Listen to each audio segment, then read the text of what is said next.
Hello, hello, hello. What up, Hibernation Nation? How's it going? It's your boy, the coolest and no, the chillest and chilliest Chimera. Back again in the blends. We here again in the blends. It never ends. And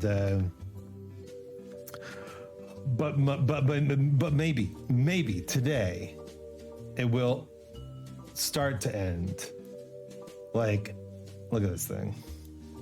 I gotta be close.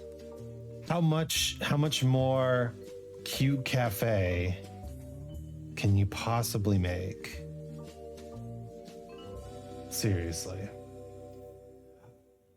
Anyway, today's gonna be just a chill little jazzy tutorial following day. Ooh. Hey. Ooh. A little tired, little sleepy, little chill. What are we up to?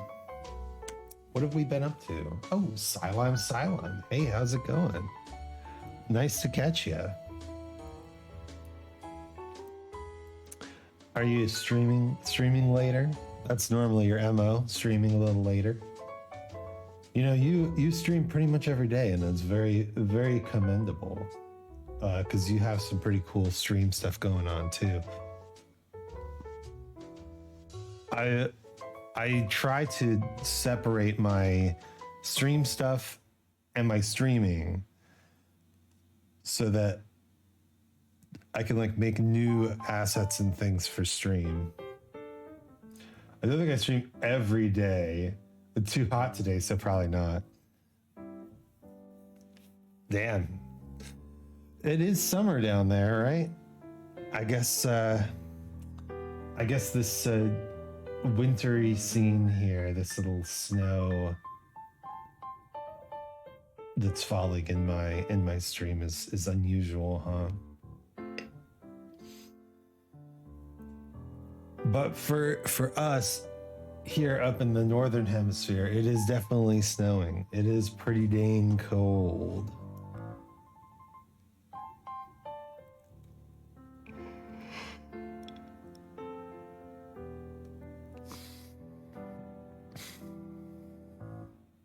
This is cool.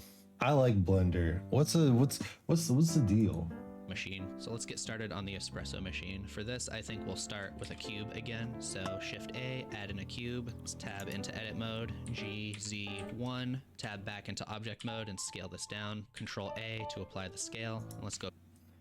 Yeah, summer. We never even get snow in winter. Oh, really? I've heard of the fabled people who don't experience snow.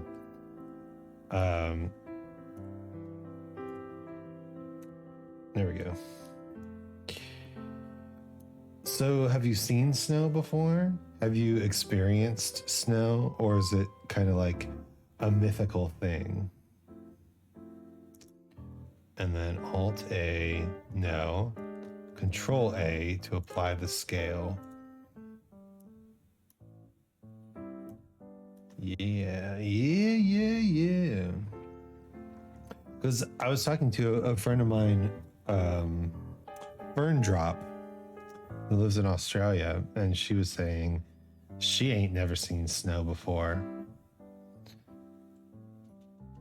I've experienced it, lived in England for a little bit. Oh, nice. Yeah, they definitely get snow in England. Ooh, as someone who has lived in both the northern and southern hemisphere,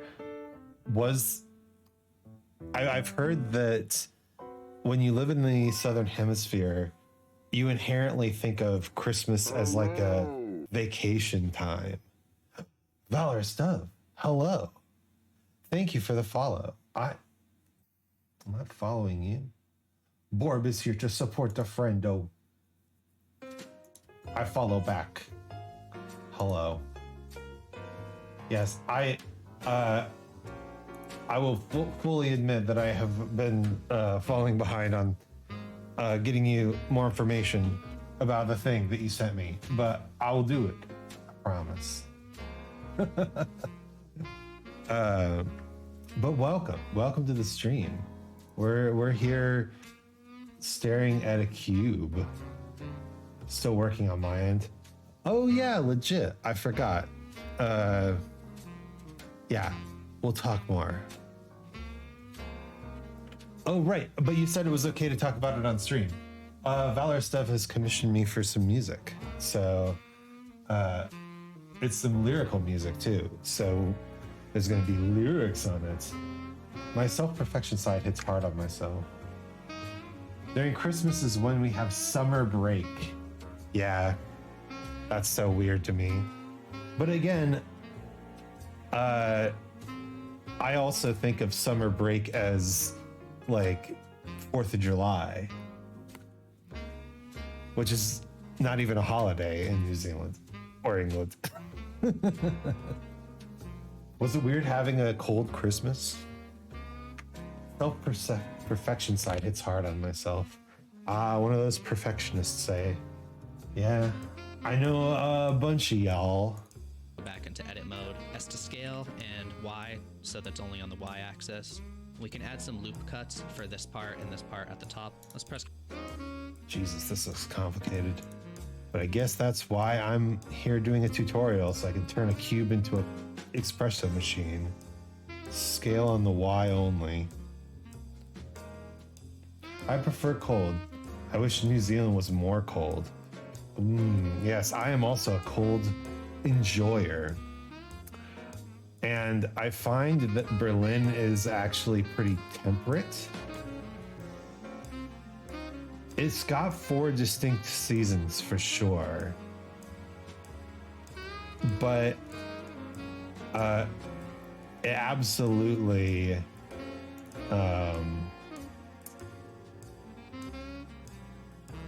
could get colder. Maybe that's where I need to figure out. I need to go to somewhere that's colder, even colder. My wife and I have been looking at Finland, maybe someday. Kind of want to become EU citizens first. Control R, and then bevel this with Control B.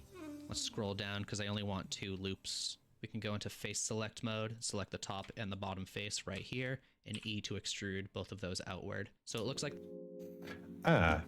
Easily done. So let's alt select, bevel that boy.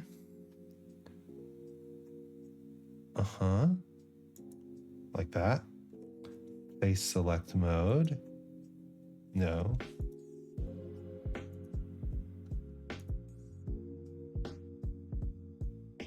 And then E to extrude. Whoa. Looking like an espresso machine already. It's an espresso machine, not an expresso machine. But I did want to talk about self-perfection, right? I was having a conversation with my friend the other day about this. Like, we were talking about One Piece. I love One Piece. It's super cool. If you haven't read or watched One Piece, you should give it a shot. Yeah, it's long, but it's so good that eventually you'll be like, man, there isn't enough of it. It's so true. I've experienced this. My wife has experienced this. And now my friend, who I'm forcing to experience One Piece, is experiencing this. One Piece. Got third rewatch paused at the moment. Nice. I'm not super big into the anime, although I do watch clips of the important moments, right? But I am on my 5th reread of the manga, which I love so much. And I'm forcing my friend to listen to me read it aloud. We read a little bit on our Discord calls. So it's like, I like the series a bit, But we were talking about it, and Oda Ichiro, the author, has admitted that he uses the fan wikis when he forgets things about his own world because it's gotten so big and complicated, right? And that just speaks volumes to me. My friend liked it because it feels very collaborative. Like, he's the creator of the world, but he doesn't necessarily have to be the steward of the world. His audience can be the stewards, and then he can use their contributions, right? But I thought it was interesting because even the guy who is the creator of the thing isn't perfectly like aware of all the things that happen in the thing, you know? Like, if Oda Ichiro, best-selling manga artist of like all time, has to look shit up on the wiki, what are we gonna, how are we ever going to be perfect, right? The bottom is extruding quite a bit more, so we can just select the bottom face and pull that out a little. Select that face, pull that face out. Look at that thing. That might be a little too much, don't you think? Maybe this one's too much. I don't know. How do you make coffee? Right here, we can do that with another loop cut. So Control R. Let's bevel with Control B. Let's add another loop at the back with Control R. 3 for face select. And let's just select some of these faces right here at the top. Oh, hail mighty Sir Isaac, the explainer of stewardship, clearer of ownership, manga analyzer supremacy. Woo! Woo-ha! It's so good to see you, Dolu. How are you? I've been thinking about our raft playthrough recently and how fun it was. And right now I'm kind of on an art grind, but I want to get back into some kind of game. I want to be back on some kind of game thing. He adds another loop cut in the back here. Give me that loop cut. Boop. Select some of these faces here. And we can press E to extrude that upward. But let's select this bottom face right here. And I'll press I to inset. He's got this little lip around the edge.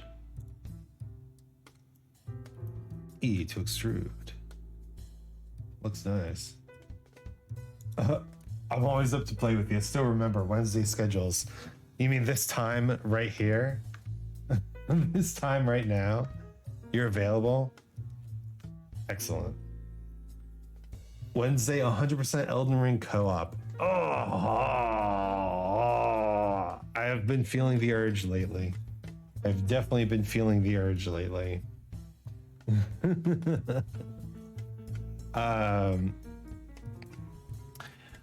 I recently got my Elden Ring back working again. I'd love to do the co-op. Let me think. Yeah, that sounds like fun.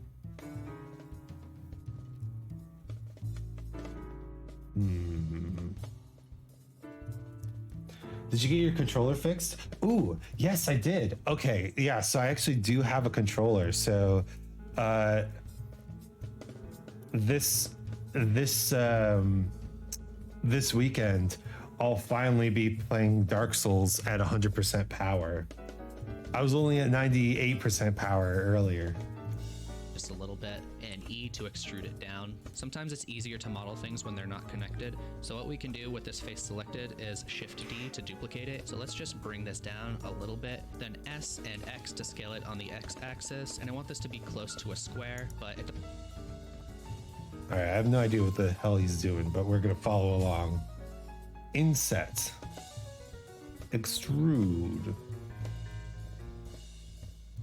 Duplicate. on the Z-axis, bring it down.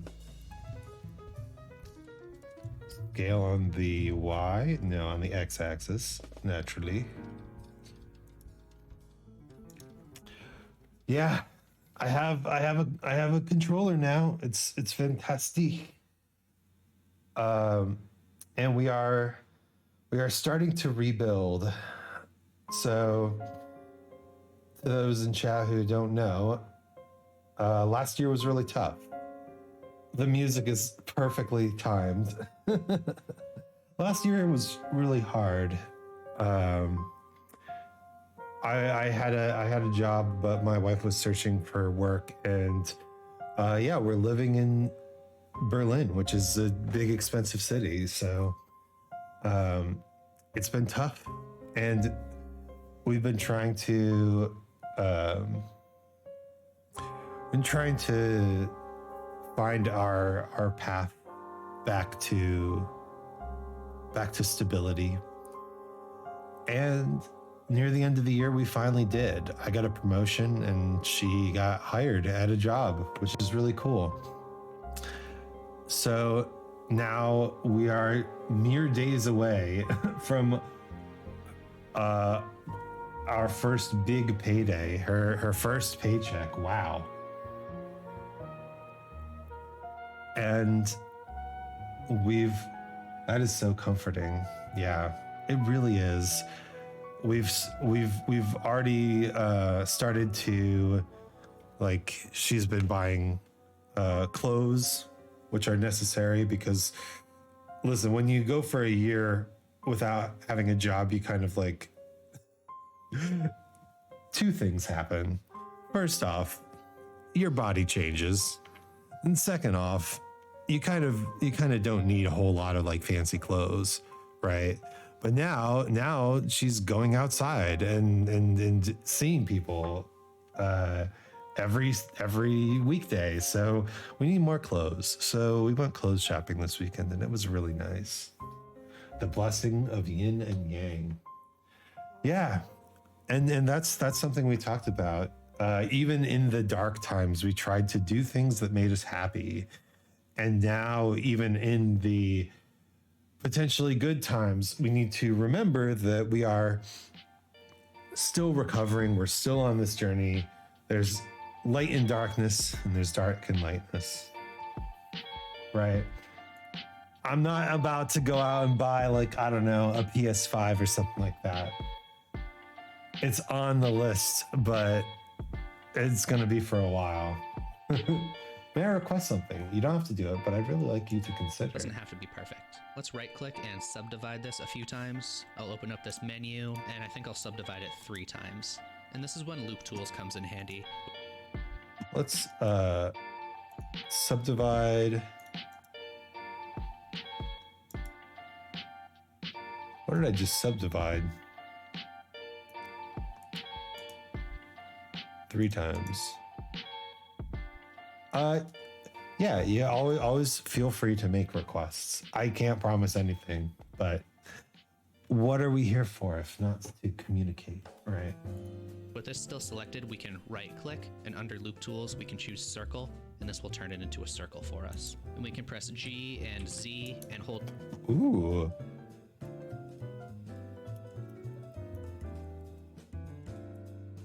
Loop tools.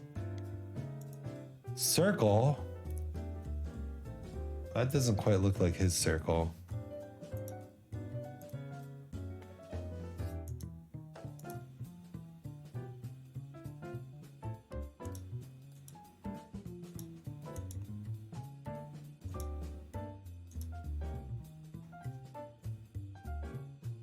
Weird. What are the other ones?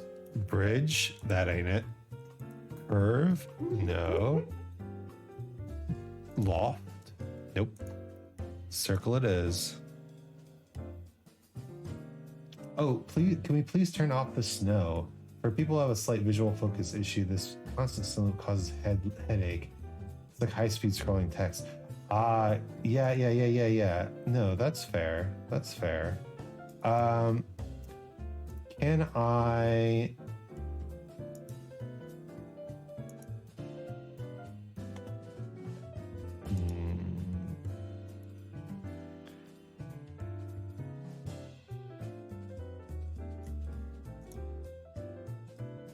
Is that better? If I make it very opaque? Or if I make it very transparent?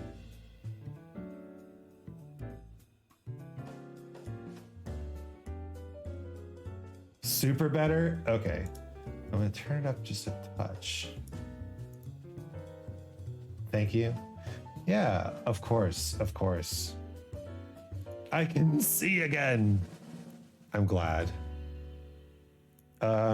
We can scale this on the x-axis and make it a perfect circle, though. My eyes are now delighted. It wasn't a perfect circle. There we go. Control to snap it to this surface right here. And now let's model one of these things. I don't know what they're called, but it's the part that holds the coffee. E to extrude it downward, E to extrude again, and we'll scale this down quite a bit. And then I want the spout at the bottom. So E to extrude again, E to extrude, and then I'll scale that down. OMG, you're a VTuber. Thought we were just watching. Okay, I get it. Thank you for the guidance, Dolu. I don't want the stream to be hurtful or distracting, so I appreciate it. G, Z, control. Bam. Back to game thinking. Yeah, game thinking. Do love me some game thinking.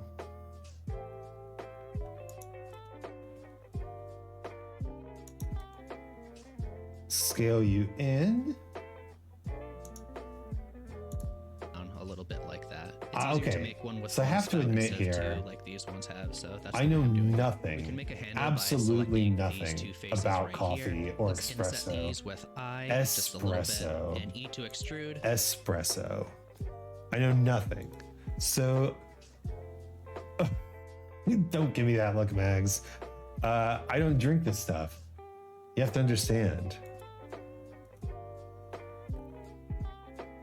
Oh, we drink it. Have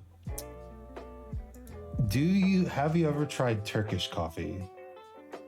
I used to make Turkish coffee all the time when I was working at a fancy Mediterranean restaurant. And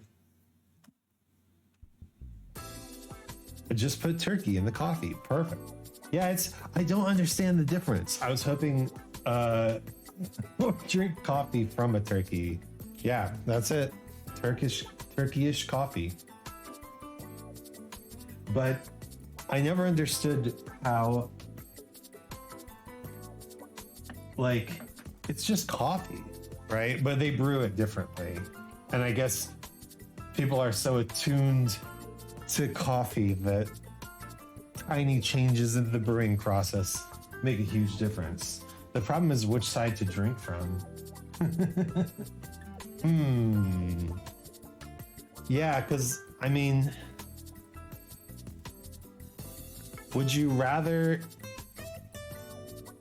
from the stomach or from the rectum, right? Don't like the taste of coffee myself. Thank you. I actually like bitter foods. I have been told that I would enjoy coffee. I like bitter things. But the smell of coffee is just so to me. I just don't like it at all. But I don't want it to go at that angle. I want it to go on the y-axis. So let's press Y, and I want to flatten this. So let's press S to scale, and then Y, and you can see as I scale it down, it gets flatter.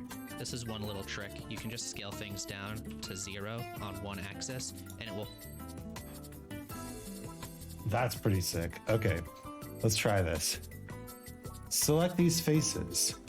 Extrude on the y-axis. Now with these faces selected, scale to 0 on the x-axis? No, on the y-axis. On the y-axis. Look at that. Oh, that's a cool tip. Thanks for the tip, Joey Carlino. My Dr. Dantine coffee for me, a rare instance where it devilishly escalates anxiety in me. Yeah, I have heard that that is a common thing. Haven't had them in 4 years now. Well, cheers. Caffeine, I mean, it's a drug, right? And you can get addicted to it. So probably better to not have that in your life. Much magical. If you want to scale one like X and Y, but don't want Z changed, you can do scale shift Z to exclude the Z axis. I have learned that. And I love the shift Z, shift X, shift Y commands. It makes things make sense, right? Oh, wrong program. If I hit shift, if I hit like shift Z, look at that. That makes sense to me. It's moving on the plane, right? But if I don't have shift Z, like what is happening? I don't know. It could end up anywhere. Below the origin, over here, but where? Right. Scale Alt S makes you scale on the normals. Useful if you want to make something like a disco ball or grenade. Scale Alt S. Oh, I'm assuming in edit mode. Like scale Alt S. No? Alt S. Ooh, that's fun. It's a chubby caffeine machine. Coffee machine. It's a chubby coffee machine. That's cute. Works with extrude. I think I knew the oh.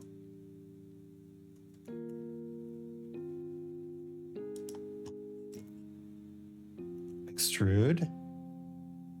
Alt S. Or you mean Alt E? Extrude along normals? I guess they're pretty similar in terms of visual design, but they probably do different things. I'm guessing scale would keep our quads, which is probably important. Flatten on that axis. I want this to be more square shaped, and we can do that pretty easily. Just select one of the edges and press S to scale, X, and as we scale it down, it will get flatter. We can just scale it to 0 like that. We can do the same thing for the other edge, so S. Look at this guy and his little tips and tricks. Okay. SX0. Oh, did I fuck something up? I did. I added another line. Keeping quads is helpful since when you put stuff in another program, it will be converted to tries anyway. Oh yeah. I actually remember learning that somewhere. Let's see. SX0. Yeah, we still have this extra thing going on here. So that means more.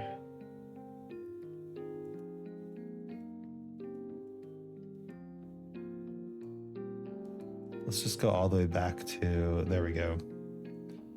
There we go. No more messing around. Just kidding. It's only messing around here. Look at that. Scale on the X to 0. Oh my gosh. It's so smooth. I remember hearing about that, how video games are essentially all polygons, but the polygons are all triangles. Right.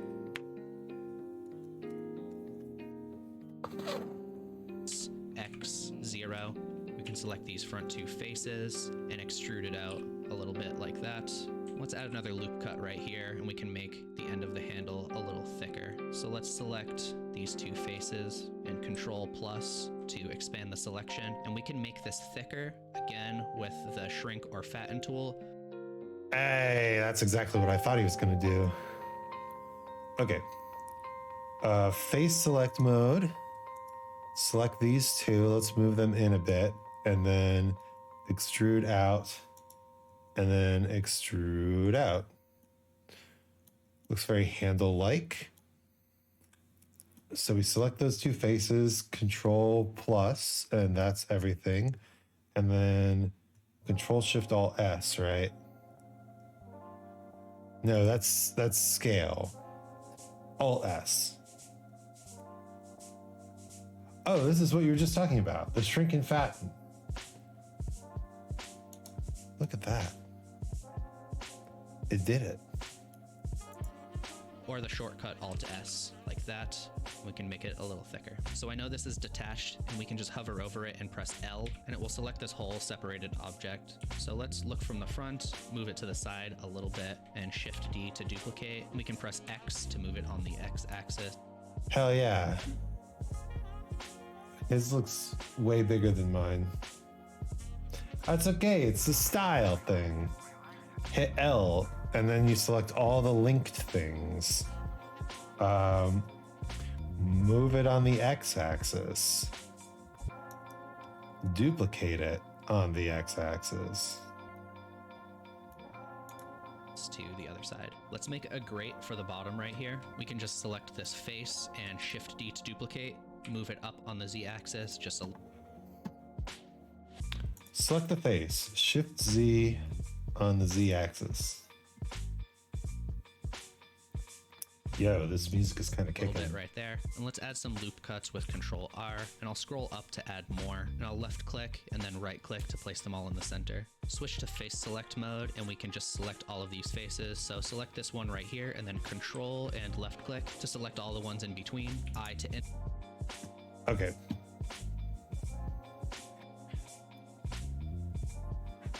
First, loop cut.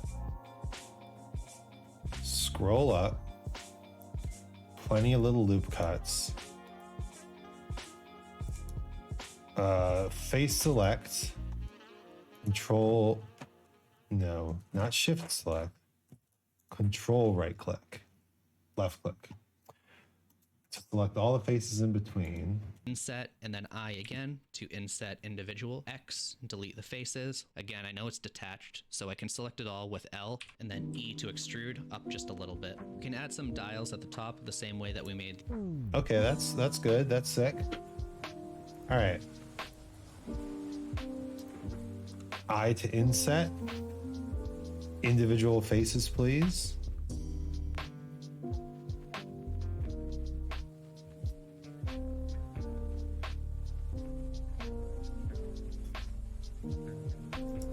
Sure. Delete those faces. Extrude it up just a touch. And there we go, a little grate. Looks great.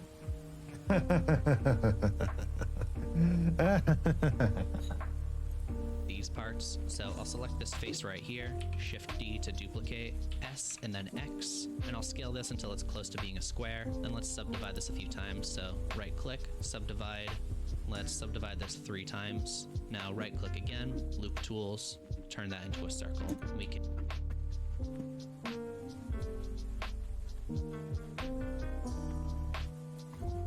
All right. Scale it on the X until it's a square. Scale it down until it's a small square. It's a square, see? Square. Subdivide. Bar. Loop tools. Circle me. Hey, let's square the squares to make a taco. The taco is an excellent food, I must say. As far as foods go, it's perfectly positioned, right? If you think about how a cup is like designed with gravity in mind, right? It's perfectly designed to utilize gravity to contain a liquid, right? Have you thought about how a cup just works because of gravity? And then the flat bottom is like perfect, right? It does not tip over or anything. In the same way, the taco provides the perfect barrier between the ever-present forces of gravity and the hand, which must hold the taco. Rust, Minecraft, Elden Ring, Remnant 2, Sons of Forest, Forest. You had some edibles? No, this is normal conversation. We're normal. So normal. We're so normal on this channel. Also, it's 7:38 a.m. If I had weed right now, I would just sleep the entire day. That's how weed affects me. I fall asleep. I have Minecraft. I have Elden Ring. I keep.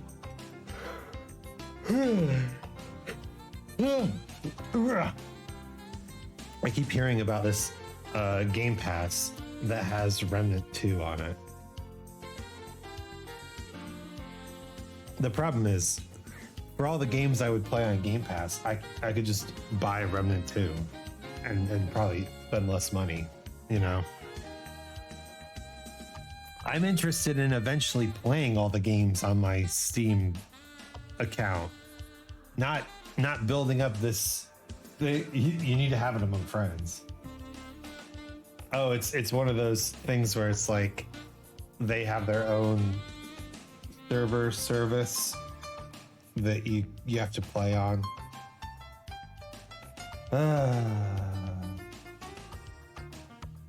The circulated veggie is the best. Kind of looks like the melon pan that they eat in anime all the time. And scale that down. Let's drag this over here. Let's press E to extrude, E again, and then scale that down a little bit. Oh, I'm talking about weed. Yes, I'm not familiar with all the street terms for weed, because I don't do it. I think the last time I did weed was in college, and yeah, as you might imagine, I fell the fuck asleep, and I haven't really done it since.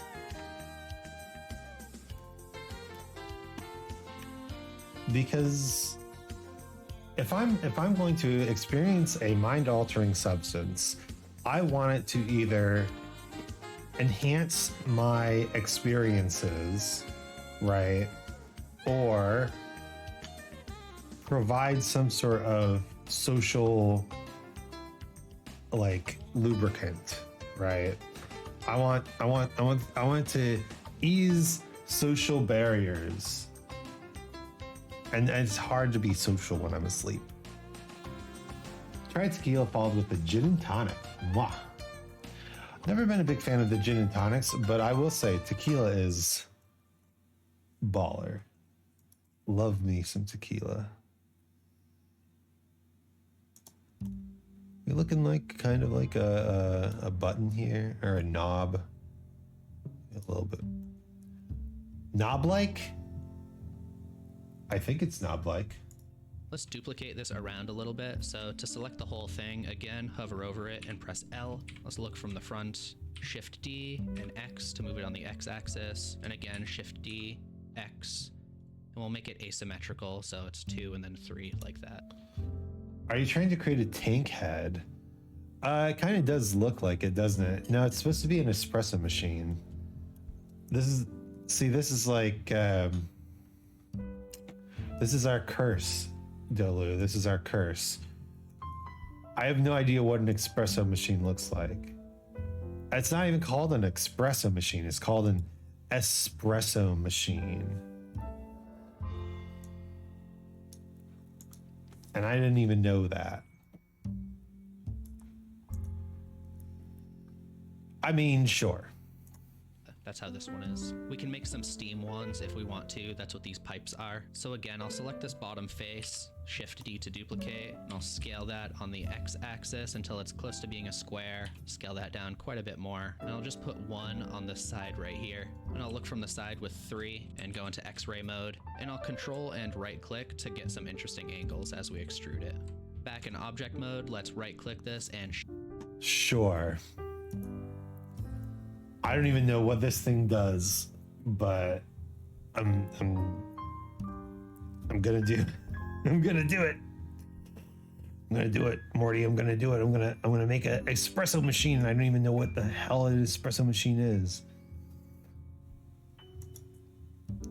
Have you heard about the Rabbit phone device?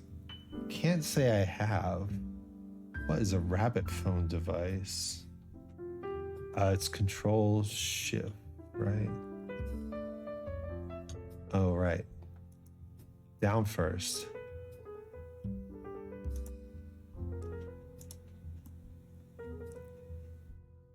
Yeah, that works. I don't even know what this thing does, but is the bubbly device the frother? Maybe? I have no idea. What's a rabbit phone? Smooth. So with this selected, we can move towards our counter, press G and control. Right, go back into object mode and shade auto smooth. Look at that. Coffee machine? Yeah, do you know anything about coffee? What's this spout for? Is it the frothing part? A frother? Okay. For those who like their coffee frothed, you froth the milk. Interesting. Rabbit phone. It's a new device in market with native AI and serves alternative to modern smartphones. What do you mean by native AI? Like just a virtual assistant?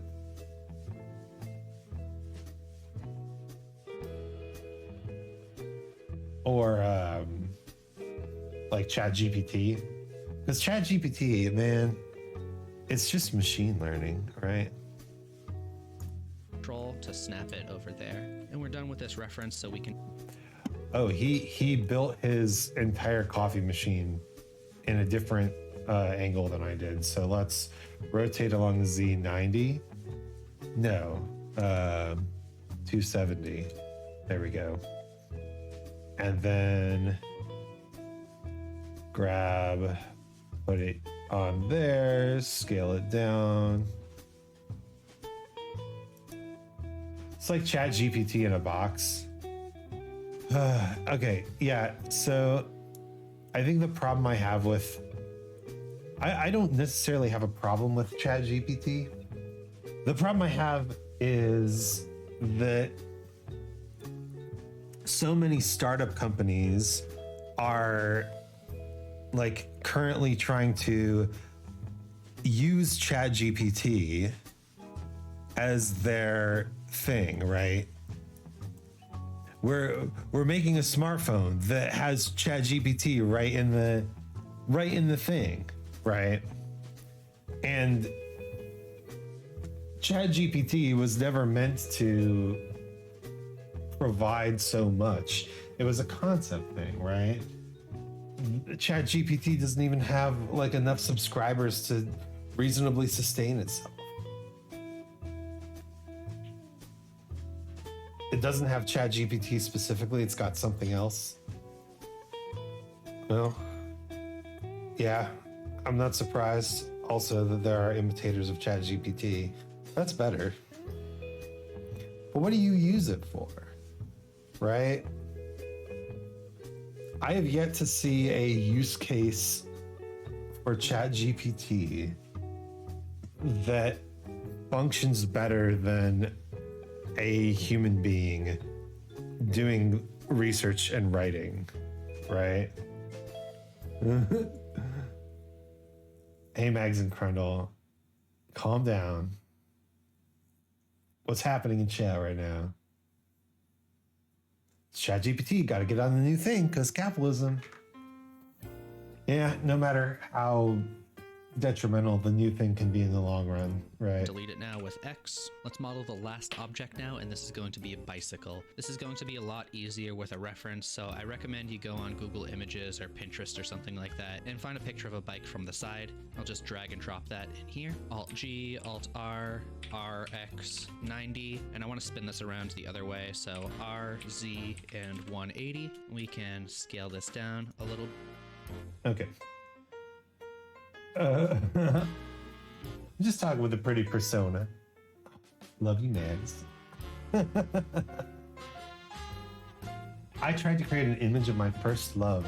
The thing that it created made me severely disappointed in my imagination. Bacon, my first love, bacon.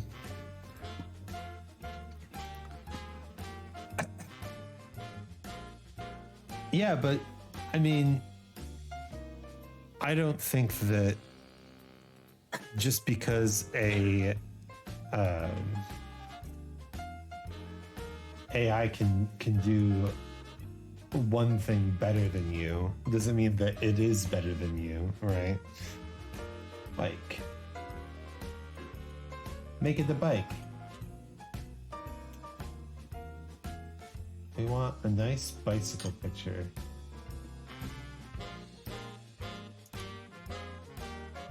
Is this a nice bike? This is a nice bike. Save that bike. Then we go to the desktop where the bike has been saved. All right. Alt R, Alt S, Alt G.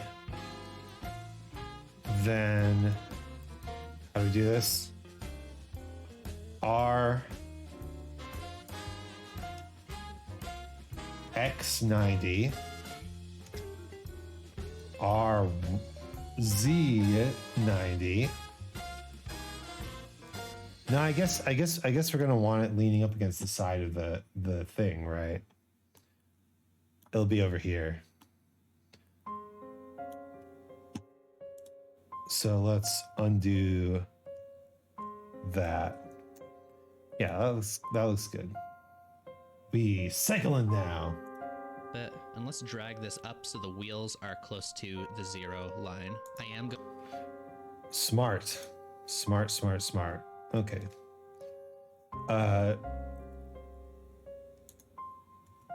Scale you down to the size a bicycle should be. And then up. BRB, all good. going to model on top of this. So with this selected, let's go to Object Data Properties and turn on opacity and just turn this down pretty low. Okay, so what I'm going to do is I'm going to isolate this. Wait, no, that won't work.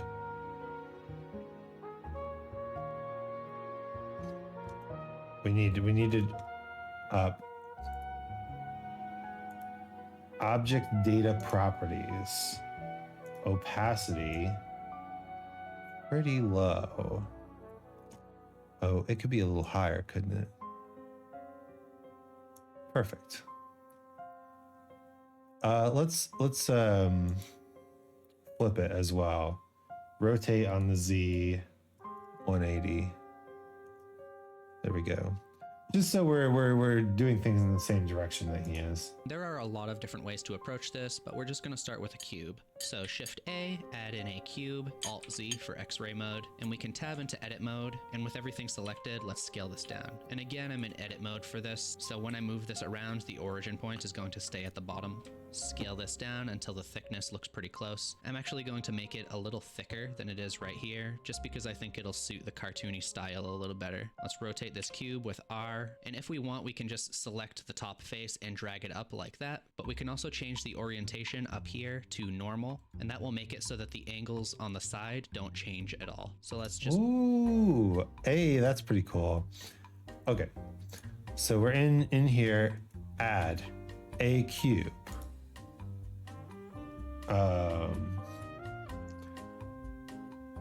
Scale it down. Go into edit mode.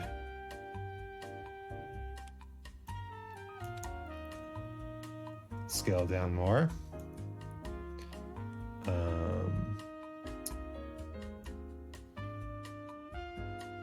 Grab it, turn on X-ray mode, Alt-Z.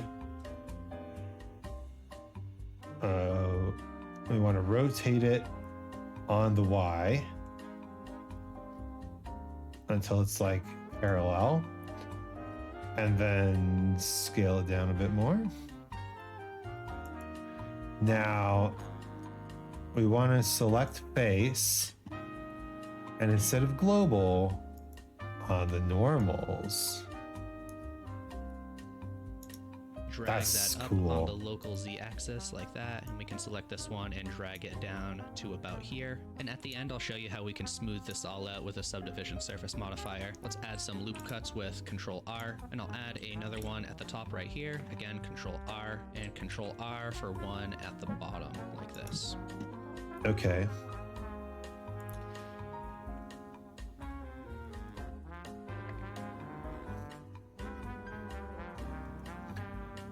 Just chillin' making a bicycle.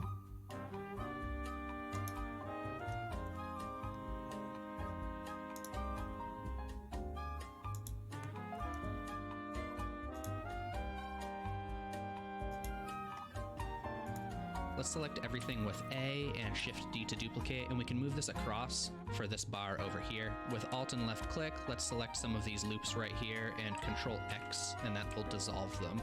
We can kind of start fresh. We can leave the top right there for the handlebars, but for this one, let's move that up.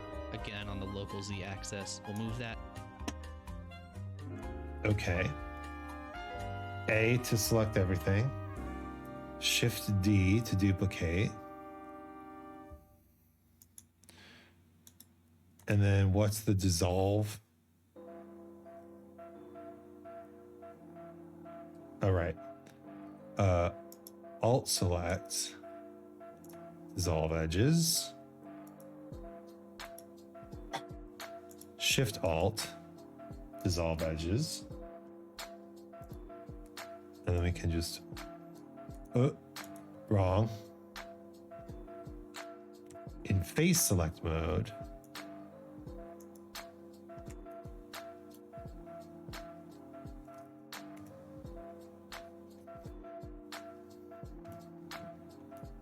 in X-ray mode, in face select mode.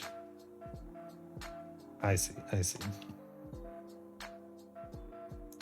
To about right here. Then we can add a loop cut at the bottom, add another loop cut right here for this bar, loop cut for this bar right here, and for the top of that. Okay. Adding some loop cuts.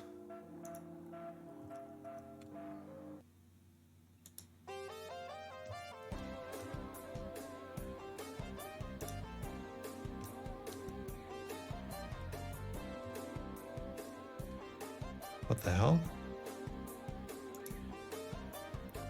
Oh, Control R. Yeah, naturally. Natch.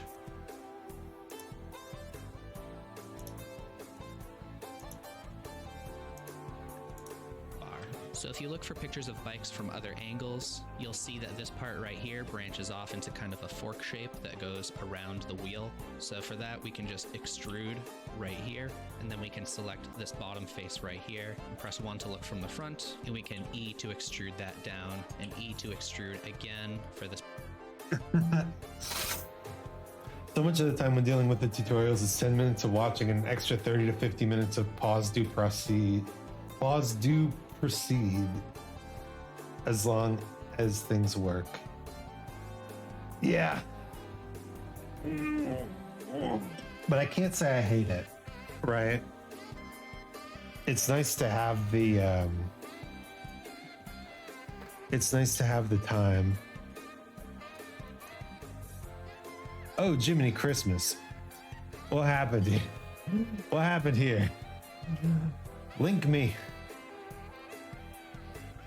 Grab me links. We need to scale this on the Y. On the local Y. Back down to cube, please. Thank you. Jesus. We almost had a wild ass spike.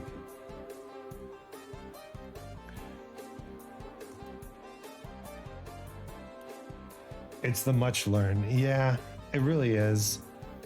And I like doing that because he doesn't do it that far, does he? But ours is pretty straight. I'm just gonna whoop, look at that. Part right here. Let's just move that up with G and rotate with R, and we can scale that down just a little bit. Oh yeah, we can scale it. Beautiful. That looks pretty good, yeah. We have to make one side right now because eventually we are going to mirror it so that it will be symmetrical. Let's create these crossbars, and to do that, all we have to do is select the face on either side that we made with these loop cuts. So shift and left click like that, and then right click and bridge faces. Oh, that's cool. Select face, bridge that face. Ooh, not bad. Wait till you learn the right click, choose the make a fucking bike mesh option. We'll get there, man. We'll get there. I'm sure it'll be a glorious day. Okay. So this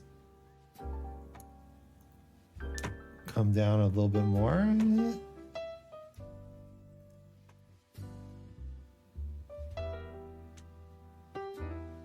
Wait, hold up. That ain't right. I selected the wrong face, that's why. Because I'm still in X-ray mode. I selected the wrong face up there too. Okay. X-ray mode betrayed me.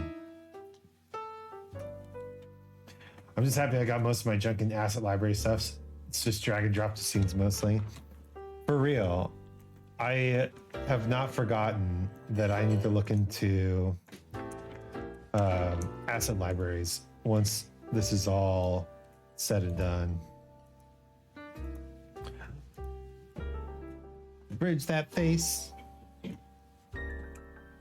Yeah, now we can adjust things.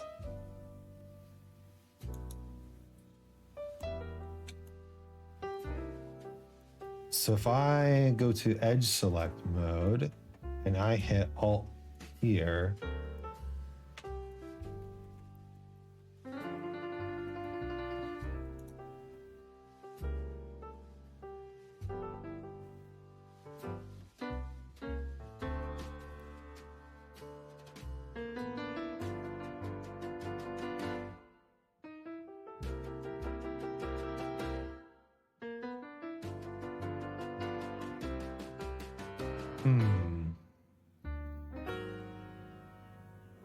make sure you look into making the asset library. Lots of the vids I ran across in the beginning were download my stuff bullshit vid. Oh. Yeah. That's fair.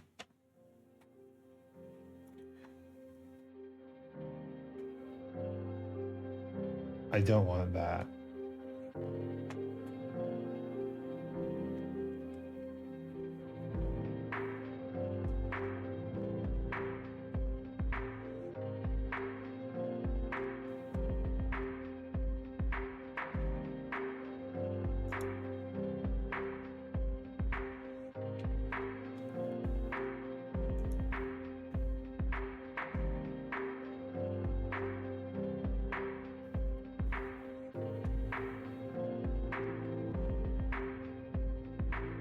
Looks good. It looks good. We can, for this one, we can move the face, right? But for this one, we have to move the...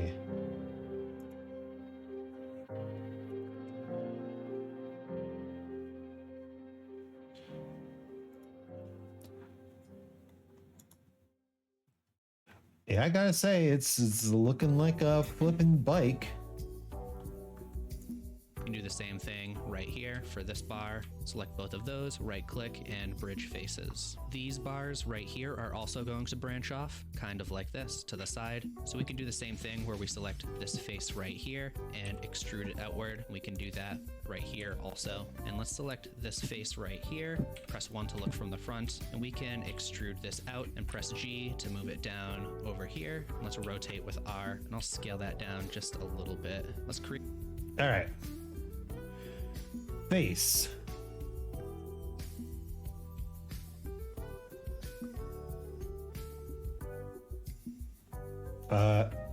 Extrude.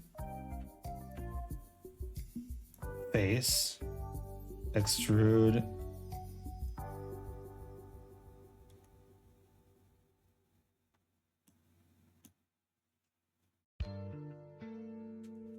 That ain't what I want. I want the Y? The global Y. No, wait. What am I doing? I need to be looking at this from the front.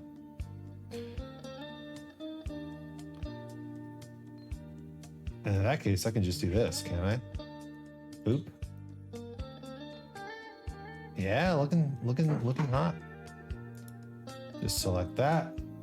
Make sure I'm looking at it from the front, and boop. It's kind of going through the wheel, isn't it?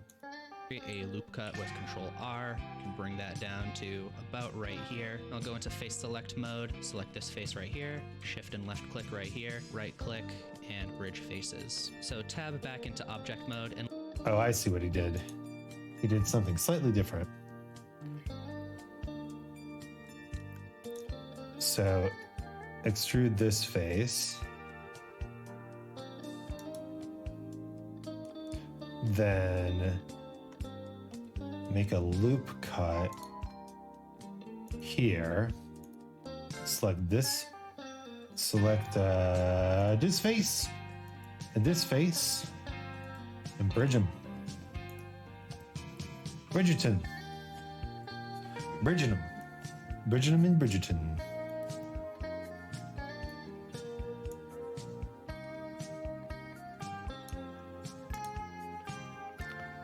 It looks like an actual bike. That's insane. Who knew that drawing a bike required a bike? You use the reference. Right. Ugh. Have you seen the pictures of people drawing bikes from their imagination? Actually hilarious. It looks like children drew them. But I guess that's a testament to how, like, complex a bike is. It took a while for us to figure it out as a species collectively. Let's mirror this now. We can add a mirror modifier over here with this wrench icon and select mirror. And we don't want it to mirror on the x-axis, so we can turn that off and turn on y, and you can see it's mirroring now. Let's add a subdivision surface modifier to smooth this out, and we'll see how it looks. So we can press Control 2. Okay. Add modifier. Where's my mirror modifier? Mirror. Not on the X, on the Y. It's so mirrored. And you can see it's quite a bit smoother, but there are some things wrong with it. Let's select this image and move it back so we can see a little more clearly. You can see we have some weird overlapping issues. The overlapping is pretty obvious. You can see we just have two meshes going into each other right here. So we can fix that by bisecting. You can bisect it on the y-axis. Basically what that's going to do is delete half of the object, but it looks like it's deleting the wrong half. So we also have this flip option right here. And if we check that, now it doesn't seem nearly as broken. Okay. So We're adding a subdivision surface modifier. Yeah, he said that.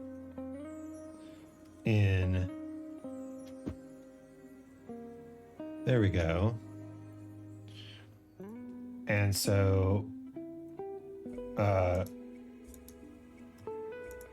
select the picture, move it back.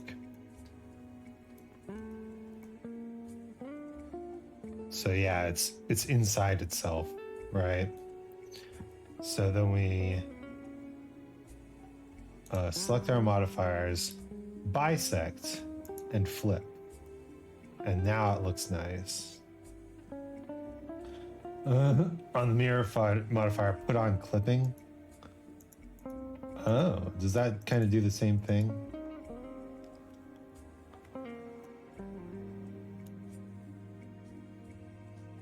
Prevent vertices from going through the mirror during transform.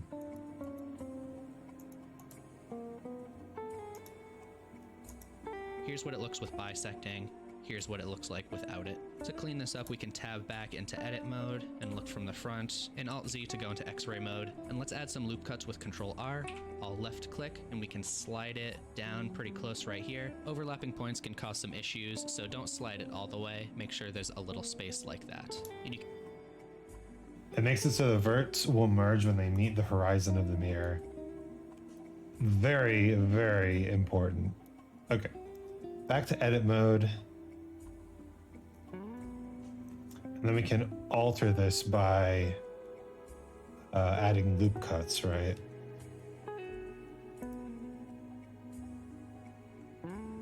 Like so. you can see it's tightening up quite a bit right here. We can add some more on this center bar, and we can just put supporting loops like this wherever we think we need them. Let's add another one right here. Basically, Okay. at every intersection where two bars meet, this is going to make it look a lot neater. Let's add another one. Always have mirror before any other modifiers on the list to the right. I see, I see. Good call out.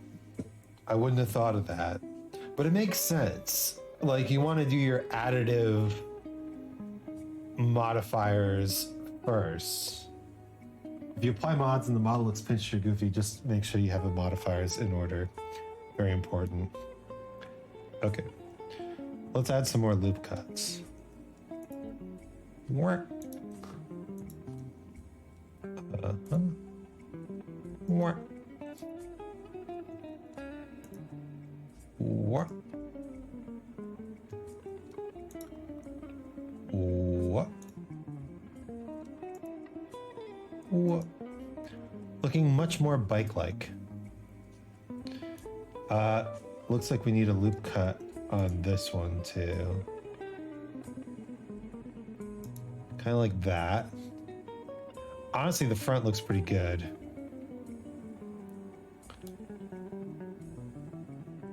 You can hide the models behind the bike. Object mode. Click the other things. Am I not in object mode? No, I'm not. Just select that. Goodbye.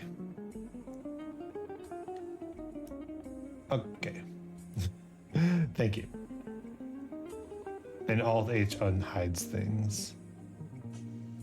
That is very useful. Control-R, left click, and slide. Let's add one at the top right here. Control-R to add some loop cuts. If you want to do this in a really lazy way, you can just Control-R and then scroll up a lot, but I don't think we really need this many points, so I advise against that. Let's pretty much the undo this thing is Alt and the key. Ooh, that's let's just extrude it up to right about here, and then I'll I to inset again. If we want this to be sharp.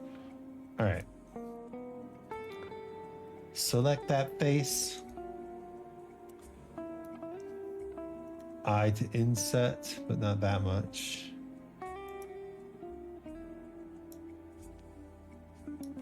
No, that's not what I wanted. I wanted to extrude.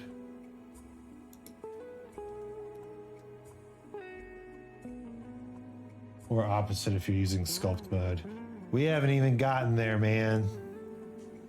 We're in edit mode. Edit mode for months. Edit mode forever. Edit mode for life. That's all I'm doing now is edit mode only. Ugh. Ugh. We can either add a supporting loop like that, or we can select this edge right here with Alt and left click, N to open up the side panel, and turn up mean crease. And that, as you can see, will sharpen it quite a bit. Got it. So you can add a mean crease, or you can add a loop cut. Makes sense. Oh, and then we wanted to inset this face.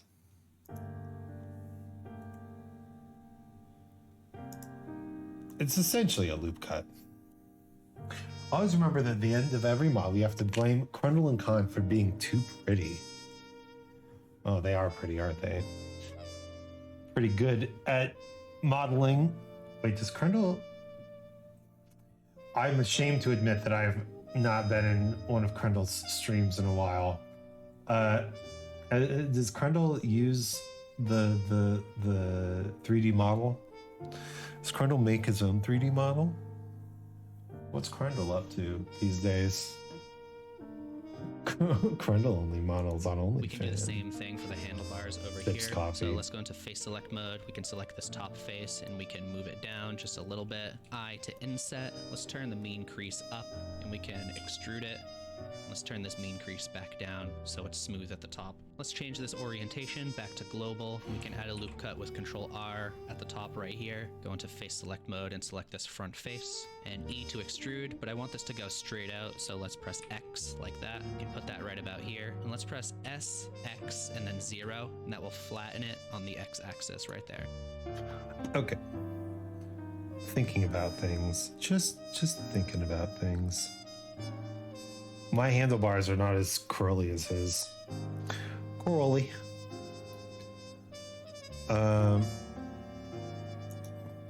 So let's bring this down. Right. Looks good. Inset it. Extrude it. Looking good. Add a loop cut at the top, essentially, and then a loop cut at the bottom.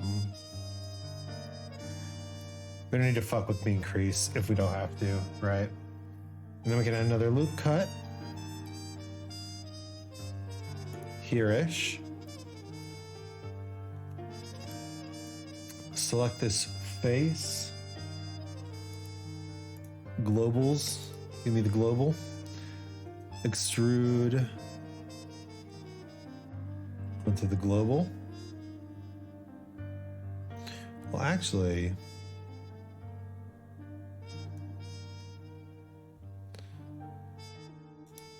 do a little one. Yeah, a little guy. And then SX0. Scale to 0 on the global X. Look at that. A little nub. And then we can do that. Make it look fancy. Let's add another loop cut so we can make the handlebars branch off. And I'll flatten this too with S, X, and 0. Let's go into face select mode and select this one right here. So let's look from the top with 7. And I'm just going to press E to extrude. And so I'll make them come out a little. Right. SX0. Is that right? Oh no, he did the thing. He did the, okay. I see. He's extruding the face.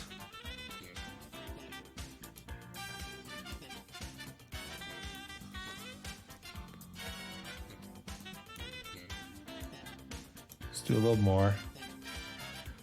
Yeah.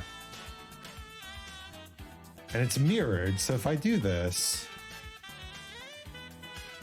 yeah.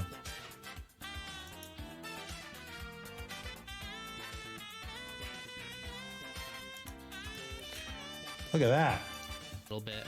I'll rotate with R. Let's press Control and right click to make this a little smoother. but it looks a little flat compared to our reference, so we can select some of this. With the end selected, I'll just press Control plus to expand the selection right here. We can drag this part up. Let's also select the end right here and bring that out just a little bit more, and I'll inset that with I. Let's make some grips for the handlebars. So with Okay, hold up there, buddy. I've got some stuff to do on my bike before you get too complicated. So what we can do is we can select this face.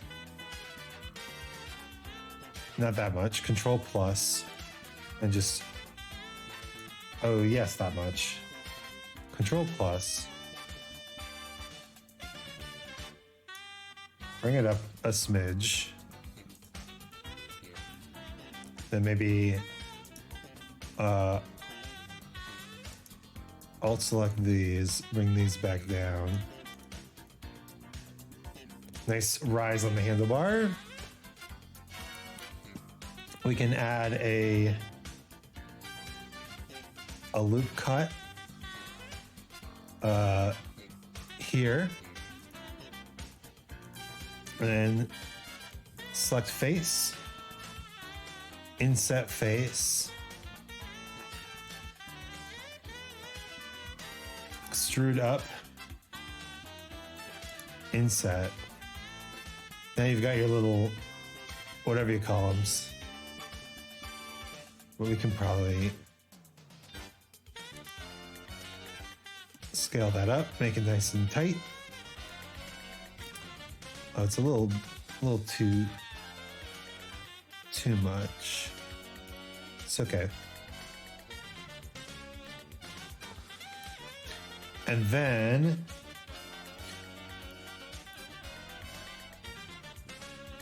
out of this one, we want to inset, extrude down, add a loop cut here,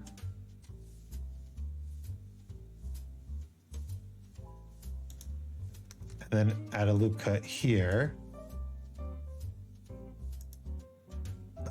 Select this face.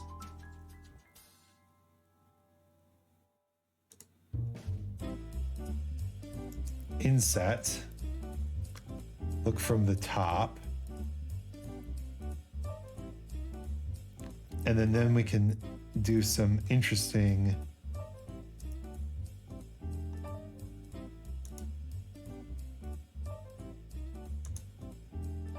like that. Interesting things, get that handlebar brake style going on. Not bad. And with that selected, we can go plus, plus, plus, plus, plus. Select that too, and then just go a little further down. Looking good. And now you just want to make the handles. The end face selected, let's press Control plus to expand the selection right here. And I'll press Alt E and extrude faces along normals. And this will push it outward. Let's go to edge select mode and Alt and left. Yeah. Okay. So with the end selected, do plus plus. Oh, maybe we need another loop cut here. We do. So let's add a loop cut here. And then with the end selected, plus plus, and just, no, not quite. Extrude along normals.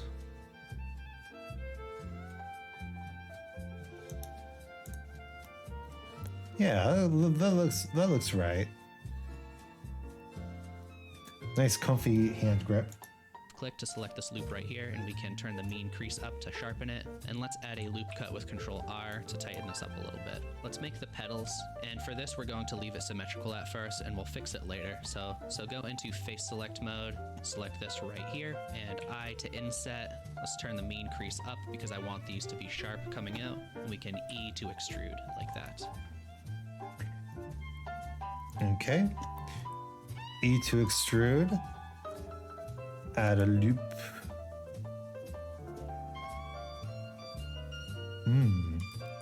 I see. So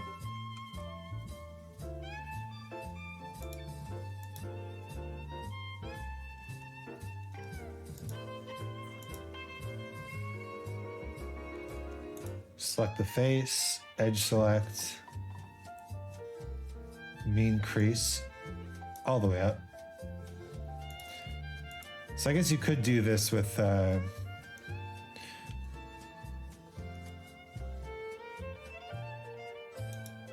whatchamacallit? Oh, you just inset it. Inset, of course. Inset, extrude.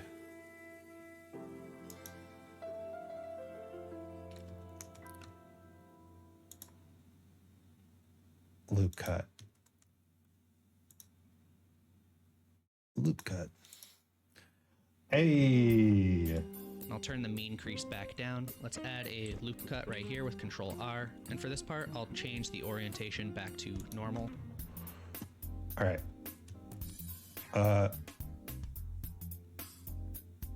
Wait, not what I wanted to do. Started on the espresso machine. No! So let's get started on the espresso machine. For this, I think we'll start with a cube. These to be sharp coming out, and we can E We are to very extrude close, like that. aren't Turn we? the mean crease back down. Let's add a loop cut right here with Control R. And for this part, I'll change the orientation back to normals. Go into face select mode, and I'll select this bottom face right here and look from the front. So I'm going to look at the shape of this, but I'm not going to do it at the same angle because it's easier to just continue at the angle of the normals. So E to extrude, down maybe about this far right here. Let's add a loop cut with Control R. Select this face, I to inset, E to extrude. All right. No, I did it again.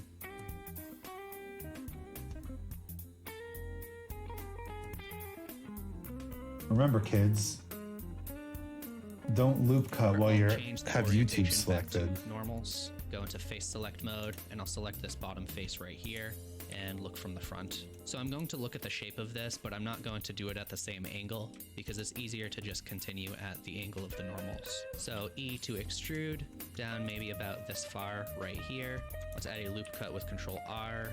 Select this face, I to inset, E to extrude just a little bit, and we can scale this on the x-axis. And because we're using the normals, it's still going to go at an angle like this, which is nice. E to extrude again, E to extrude a little more, S, and it looks like it's the y-axis that we need to scale this down on. Now this looks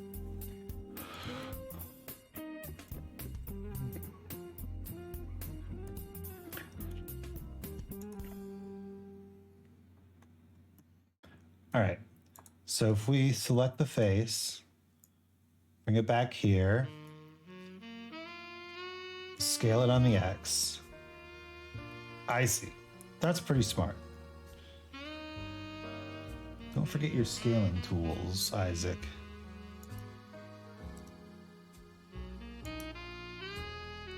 Scale it on the Y. It's like a paddle. looks a little too round, so with this still selected, let's press Ctrl X to expand the selection a little further, and we can turn the mean crease up to make it look a little boxier. If you turn it up all the way, it'll be completely sharp, so I think I'll set it to 0.5. In object mode, let's give this a name with... Yeah, all right. So plus, plus, plus, mean crease up. Looking good. F2 F2, and I'll just name it bike. And if you think you might want to edit this later, you can duplicate it with Shift D like this, and then find it in your outliner. We have a lot of things right now, so you can just hover over here and press period, and it will show you what's selected right here. And ooh, that's nice. Okay, so F2, bike. By the way,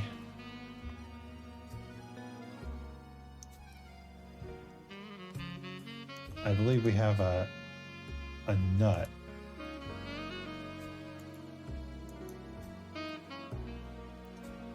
Yeah, I believe we have a nut out of place. This is espresso machine.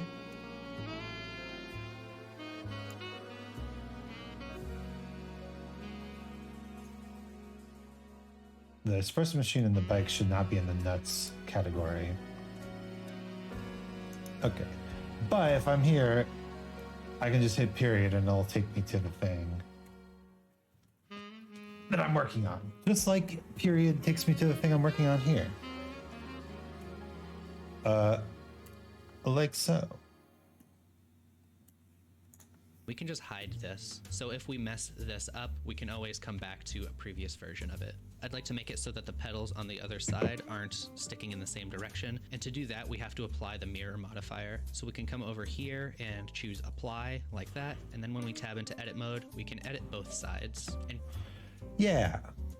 So tab into object mode, apply the mirror modifier, tab into edit mode. because it was bisected, it added this edge along the center for us. Let's select the loop going all the way around with Alt and left click, and you can see it's selecting it going all the way around, except for on the inside. So we can dissolve this with X and choose dissolve edges right here. Let's select this one on the inside. And again, the shortcut for dissolving is Control X. So now Control X. Control cut, huh? So Alt select this entire face, entire edge, and then cut.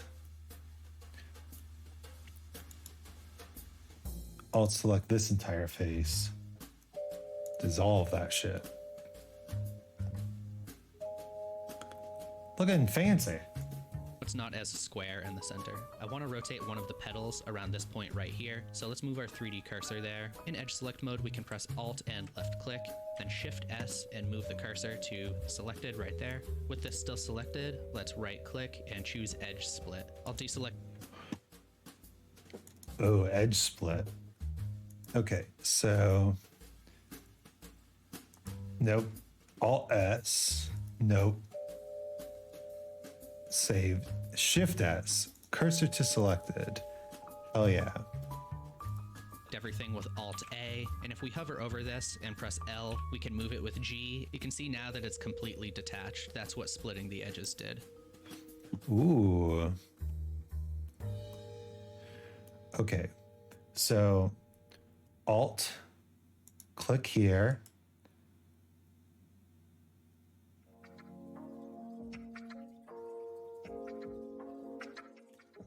Split.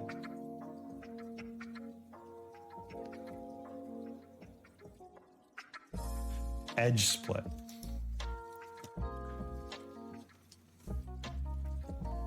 Yeah, how about that? Oh, it didn't work how I wanted it to.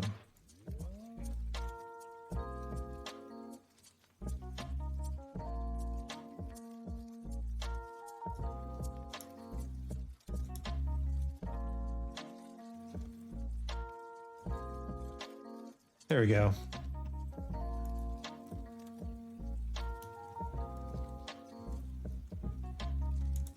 Oh, it does actually split it. Let's press Control Z to move this back, and I'll change this from normal back to global, and we can pivot around the 3D cursor by pressing period and changing this to 3D cursor. Okay, so period, 3D cursor is our rotation point, and then we just rotate it. No, then we select everything and rotate it on the Y. And we want to do it 180 degrees, naturally. You can also change that up here. Now, if we rotate this on the Y axis, you can see that it'll rotate around the point that we actually Just like a bicycle. And we just want to flip this 180 degrees, so we can press R, Y, and then type in 180, and then press enter. Press A to select everything, and I want to merge this back together, so I'll press M and merge by distance. And now these points right here are connected again. Okay, so select everything, merge by distance.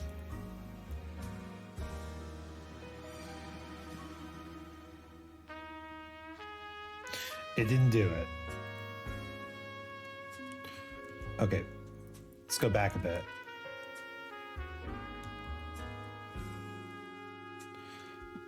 Okay, so Alt, select that, edge split. We still have the cursor there, we still have the global Y, so select everything here, rotate on the Y 180, then select everything, merge by distance, removed 0 vertices.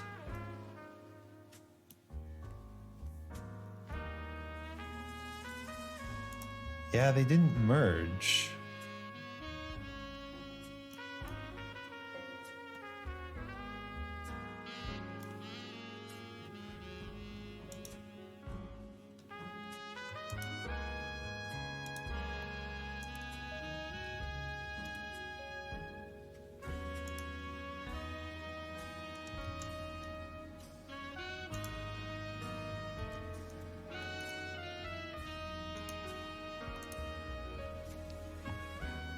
Start with the seat. We can make that with a cube, so Shift A, mesh. Why didn't that work? My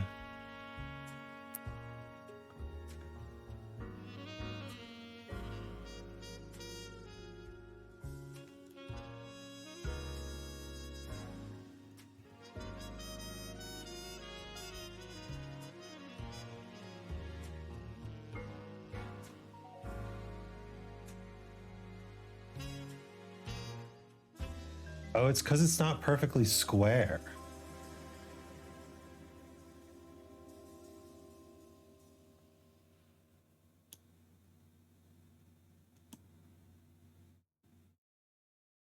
Well, sorry. I don't want a square bike. Okay. Rotate on the Y 180.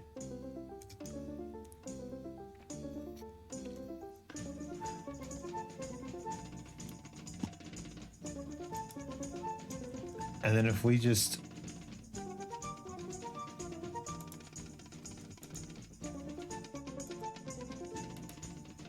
select edge, look, they're so close. So maybe we do by vertice, right? Because it doesn't understand. Select this, select this. Merge at first.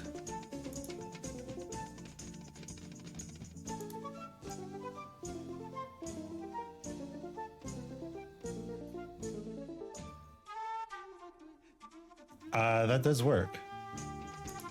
So, but we don't want it actually at the first, do we? Because we want this to line up. So we actually want to merge at last. Yeah. So doom, doom, merge at last.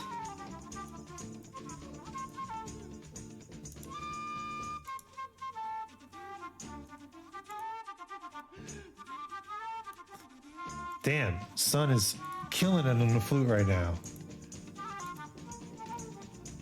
And now that does mean that there's like a overlapping edge here, right? So if we... No, there's not. Okay, that seems to work. All right, our lack of perfect squares came back to bite us, but in the end, I succeeded by not giving a fuck. And now we have, check it out, everything linked, just like it should be. Yeah. Cube, tab into edit mode, and then S to scale down like that. I'll look from the front. I'll press Alt-Z to go into X-ray mode, and we can just move that up to where the seat is, right here. I'll press period to change the pivot point back to median, and I'll just select these points and kind of move them to where the seat is. You can press Control R to add some loop cuts right here. I'll add one more right here. Move that down a little. Okay. He's doing stuff. Also, this fucking espresso machine can be turned off. All right, time for the seats, baby. Add a cube. Oh wait, does he do this in edit mode?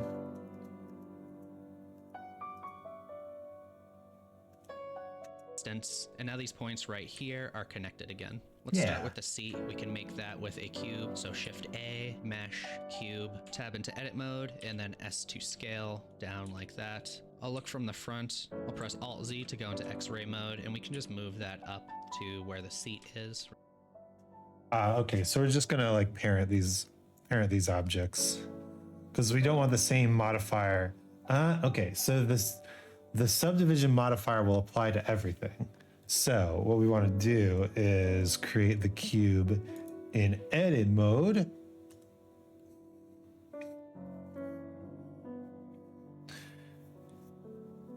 Yeah.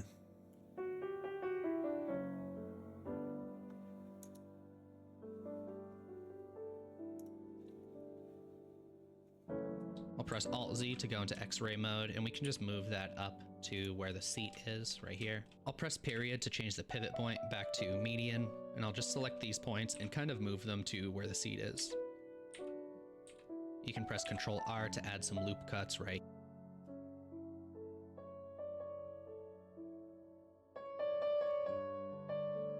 Okay.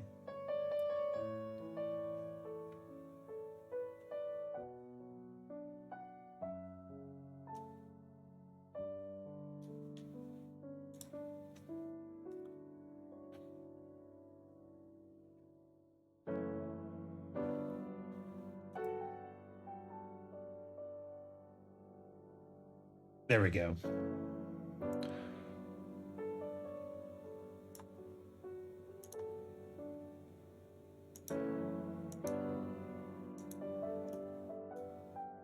How does he do this?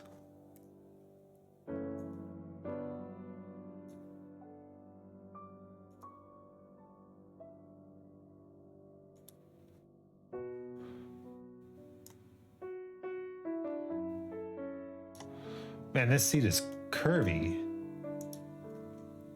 I find that like the cooler the bike seat looks, the actually like worse it is, right?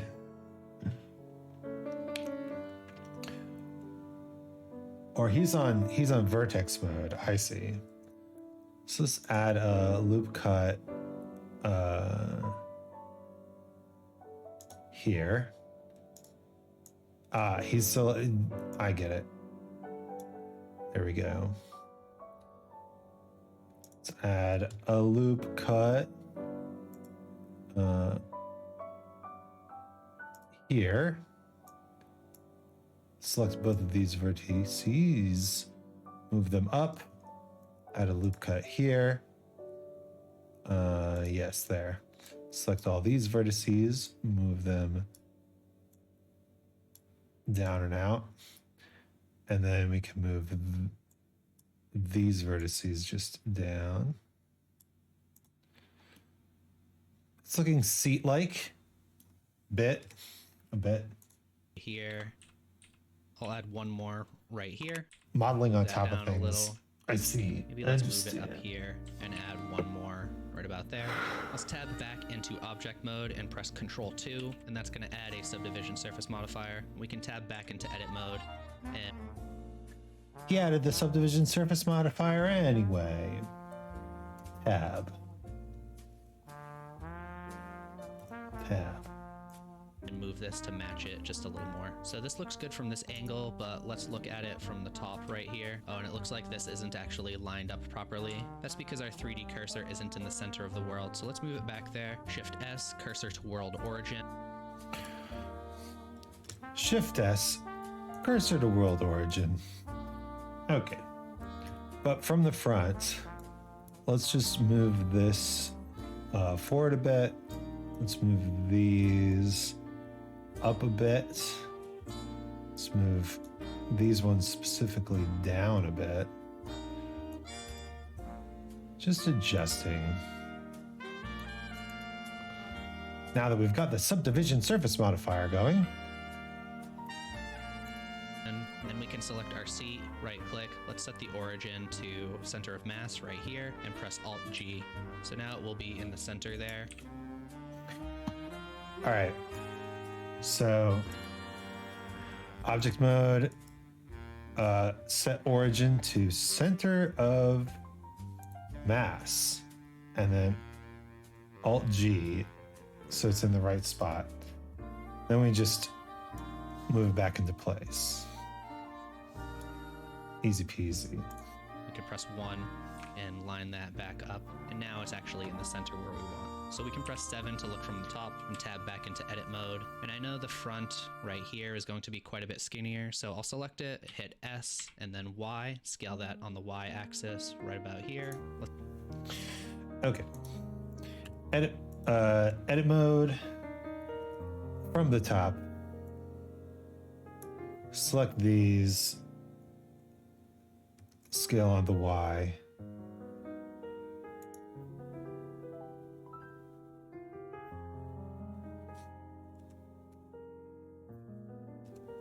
Maybe we need a little bit more.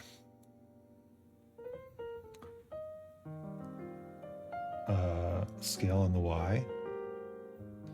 There we go. Nice bike seat style. I actually like the bikes with the bigger butts, so let's scale this out on the Y too.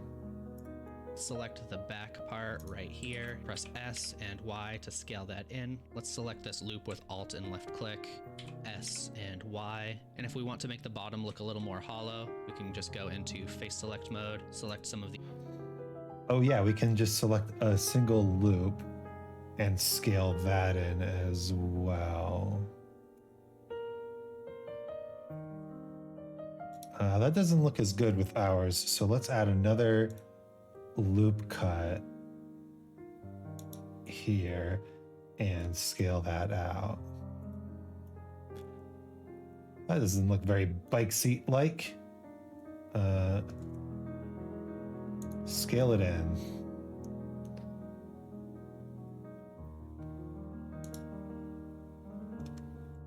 Edge select.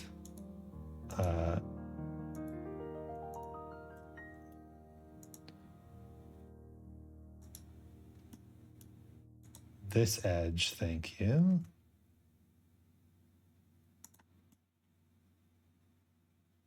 Looks better. Still a little odd. Face select. Scale in on the Y. There we go, a proper bike seat. Maybe even edge select this and scale it in on the Y. Give me the weird ass bike seat shape.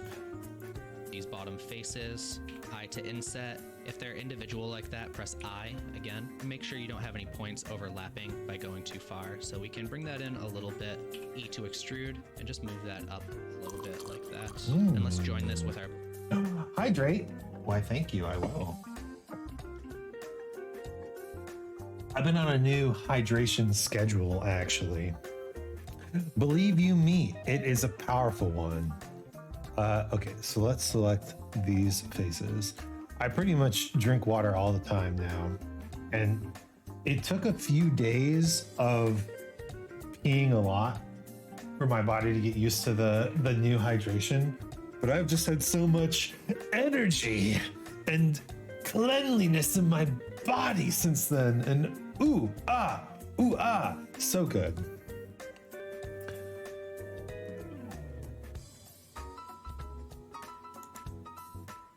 And then extrude them up. Get that nice bike seat style. I really like that, actually. Should I design bike seats? Post in the chat. Top things Isaac should design. Bike seats, water bottles, garbage cans, electric fans, brown mousse, apple juice, large fries, chocolate shake. I don't know. Bike, so select the seat, shift A select library the bike, would be press nice to Control start J, with. and now this is one object. So for the Okay. Yes. Back into edit mode.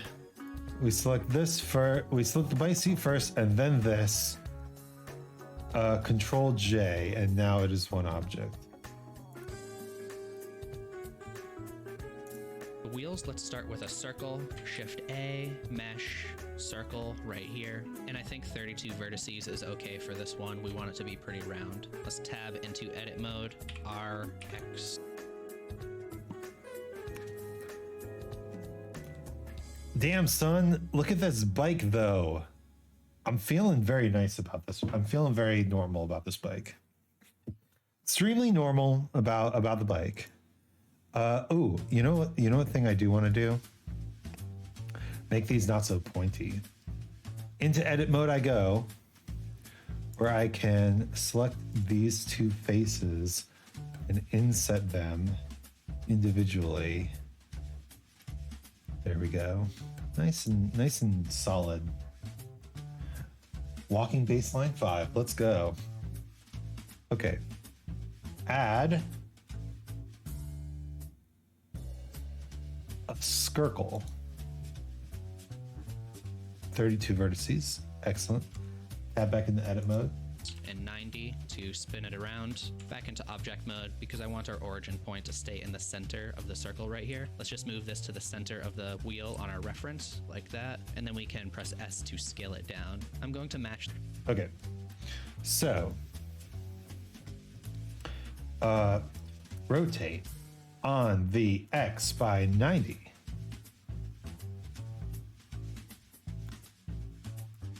Make sure that we're aligned, and then we can move this right there, and our origin point remains the same. Hell yeah. Scale it down till it is wheel sized. This with the outside of the tire, which is also up against this 0 line right here. Let's apply this to the outside of the tire. Okay.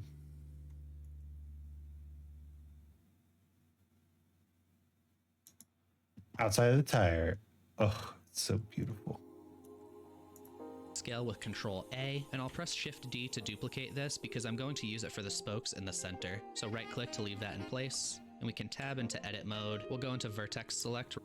Wait, what the fuck did he just do? On our reference like that, and then we can press S to scale it down. I'm going to match this with the outside of the tire, which is also up against this 0 line right here. Let's apply the scale with Control A, and I'll press Shift D to duplicate this because I'm okay. Apply the scale. Click on Blender before you do anything, bro.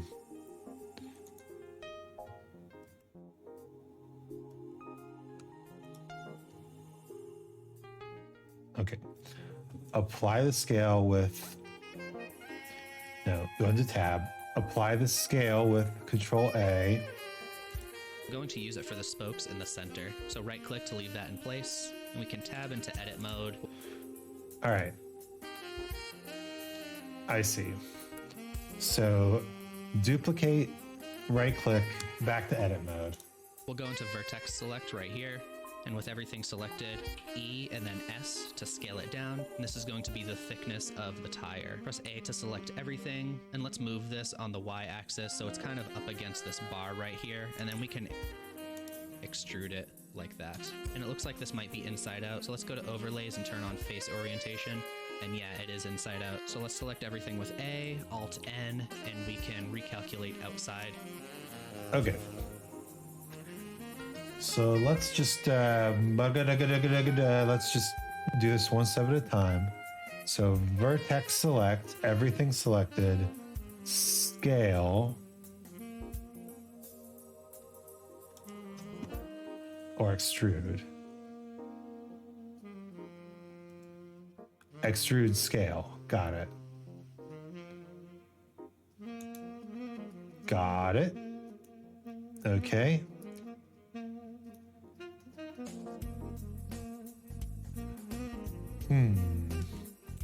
So what this is telling me is that this isn't going to work.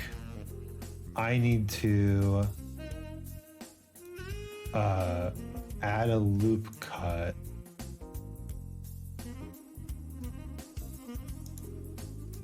Here.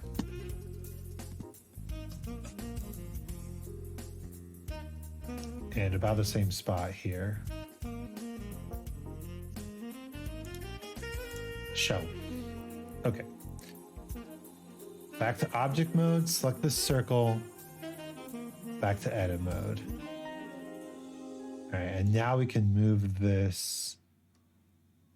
No, wrong circle. Now we can move this. A. Now we can move this over here and extrude here. And face orientation. Whoa, why is that also inside out? The hell? Oh well. Looks like this might be inside out. So let's go to overlays and turn on face orientation. And yeah, it is inside out. So let's select everything with A, Alt N, and we can recalculate outside, and that fixed it for us. Okay. Alt, normals, recalculate outside. Select everything with A. Select everything with A. Alt N. Recalculate outside. Okay. I also want to select the bike and make sure that we have a proper outside as well. So select everything. Thank you. Phew. Almost got in trouble there. So back to object mode, select the tire, back to edit mode. I want to make sure the origin point is in the very center. So let's tab back into object mode, right click, set origin to center of mass volume, like that. Okay. Object mode, set origin to center of mass volume. Good. And then this Y value right here, we can just set that to 0, and that should make it so that it's completely centered. Let's smooth this out with Control 2. And this Y value we set to 0. That will add the subdivision surface modifier. Let's select this other circle that we duplicated, and I'll tab into edit mode and look from the side. Let's just scale this down. Okay, look at that. A Toya. All right. Select the other surface, tab into edit mode. Down a little bit. I'll turn on X-ray mode, and I'll put it right about here. E to extrude, S to scale, and I'll press 0, and that will scale everything to the center. And I want to merge all of these points into one single point so they're not overlapping. I can press M to extrude, scale this down a little bit. I'll turn on X-ray mode, and I'll put it right about here. E to extrude, S to...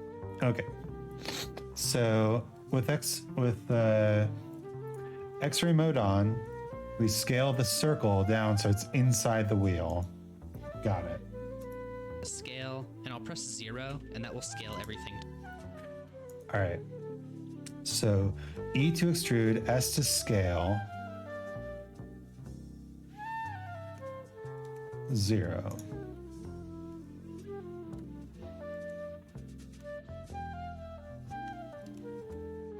Let's try that again. I think I need to be in vertex mode. Scale everything down to here. E to extrude, S to scale to the 0. There we go. To the center, and I want to merge all of these points into one single point so they're not overlapping. I can press M and merge by distance. You can see we removed a bunch of vertices. So there are a few ways you can do this. If you want, you can select everything and then I to inset, I again to inset individual, then X and delete the faces like that. But I'll press Ctrl Z and I'll show you that we can also use a modifier called the wireframe modifier. And basically what it does is deletes all of the faces and thickens the edges a little bit. We can change the thickness over here. I'll set this to something like 0.0.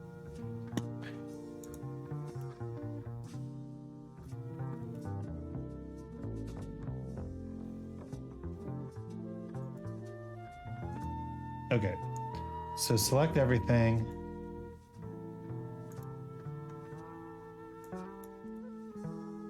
Oh no, he's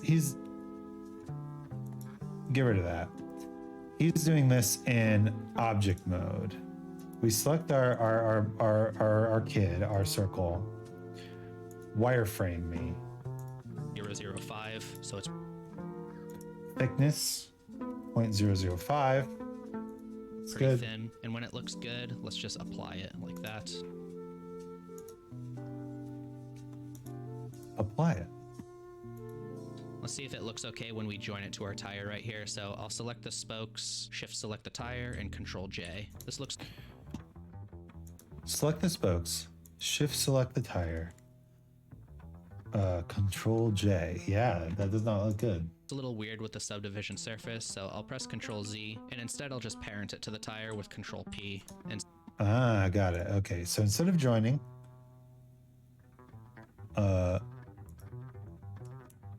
undo that. But with everything selected, we just Control P. set parents to object like that. Now when we move this around, the spokes should follow. Let's select the tire and the spokes and press Shift D and then X. We can duplicate it and move it to the other side. Let's select all of those and then select the bike last and Control P, and we'll parent it to the object, but we'll choose Keep Transform. Otherwise some parts will snap around. So Okay.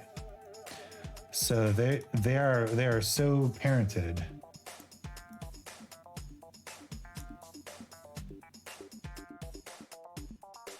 They parented to the wrong thing.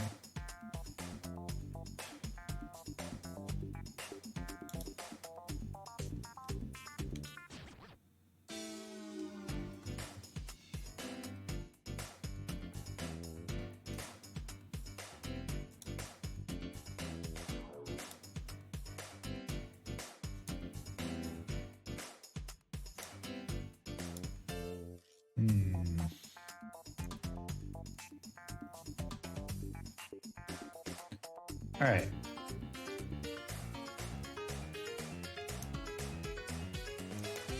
We have the spokes. Select the wheel. Don't select the background. Parent to object. And now we are functional. Duplicate. No. Duplicate on the X.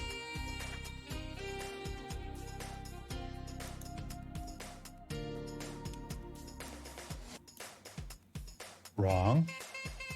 Okay.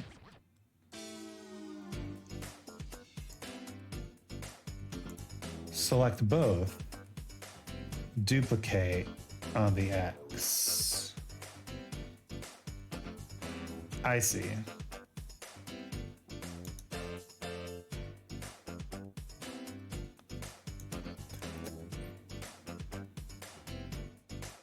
Then we can just select all, but not you, go away.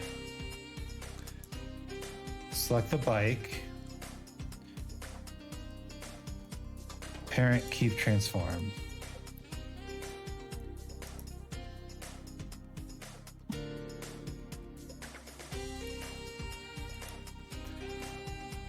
Look at that bike. Kind of weird looking. Keep transform. Let's make this. The handles gear are quite and the small. chain. We can do that again with a circle. So Shift A, add in a circle right here. Tab into edit mode. R X. I guess I didn't. I guess I still need the picture. Yeah, let's. We're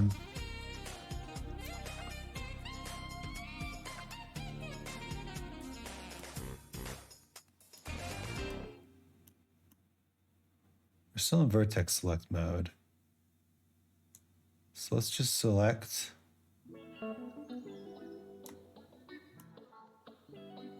these. Oh, in X-ray mode. Select all this and just scale it on the Y.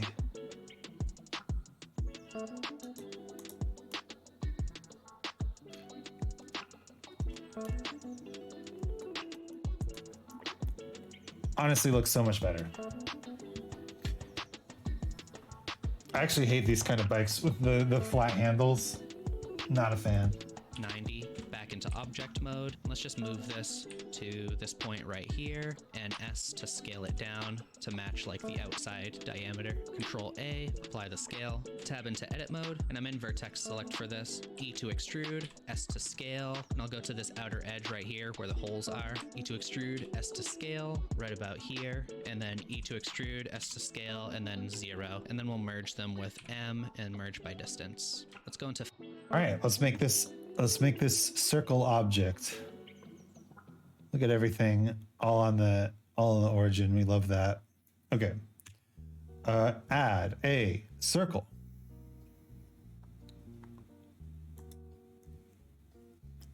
Rotate it along the X by 90. Make sure our origin point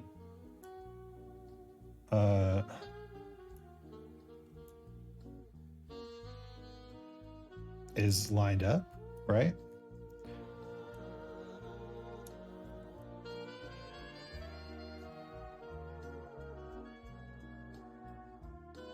Scale down.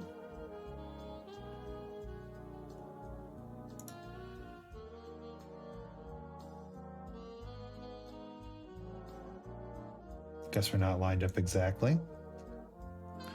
There we go.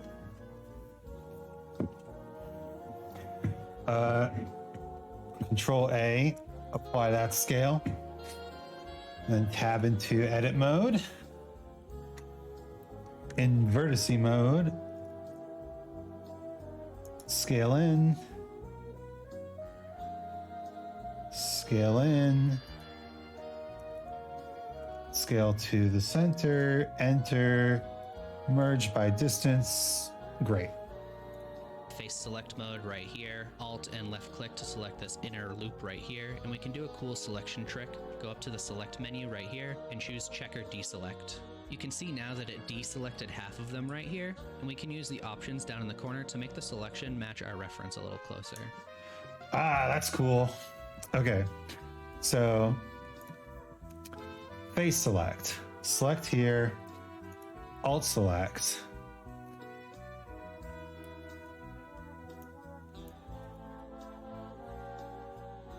Looks like this is a 5-spoke wheel. So checker deselect. So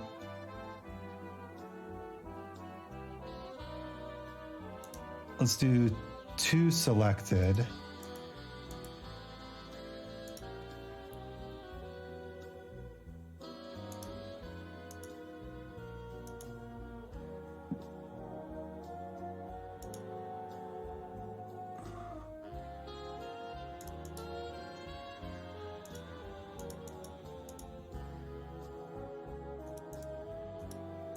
Oh, it's struggling to find it. And I'll just move this around until I think it looks good. I set select to 2 and selected to 4. It's not completely symmetrical, but that's okay. With these select. Okay, he just messes around until it looks good. Got it.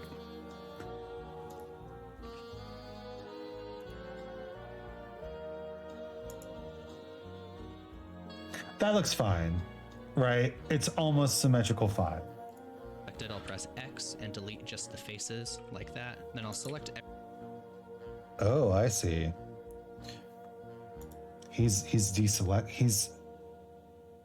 selecting which ones don't want to be. I see.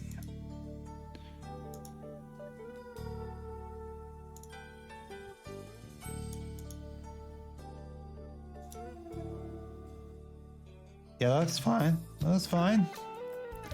Delete them faces. We're ready. Everything and E to extrude just a little bit. Let's go back into object. Okay. Yeah, it looks fine. So A to select everything. E to extrude just a touch.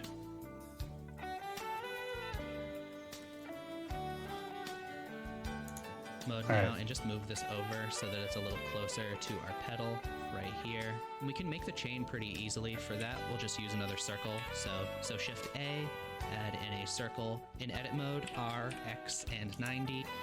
Okay. Go back to object mode. No, wrong. Let's just move this so it lines up with the pedal, and then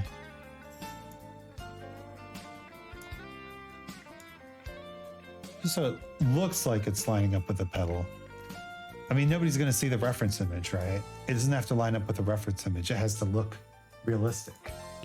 Back in object mode, we can move this to the other circle and scale that down with S. Apply the scale with Control A, then I'll tab into edit mode, press 1 for vertex select, and I'll select half of these right here, and I'll just bring this over to the center of the other wheel, and I'll press S to scale it down. This isn't going to be completely accurate, but I think it looks good enough. Let's go back into object mode now, and I'll press G and Y, and I'll hold Control, and we can snap it to this gear right here. Go back into edit mode, and let's select this back half right here, and we'll pull this in at an angle. A to select everything, E and then Y to extrude it on the Y axis, just so Okay. a little bit right there. Select everything again, Alt E, and extrude faces along normals, and just push it out a little bit. That will add some thickness. Let's go back to this gear right here, and in face select mode, let's hold Alt and left click to select it. Okay. I think I've seen enough. Mesh. Cycle. Rotate X 90. Excellent. Line it up with the gear. Scale it down. Line it up with the gear better, you idiot. Scale it down. Scale it up slightly. Control A, apply that scale into edit mode. X-ray boys. Vertices. Select half, but maybe not that half.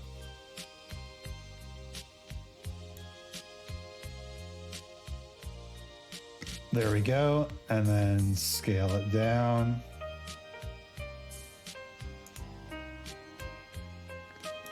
Looking good. Okay. Select everything. And just extrude.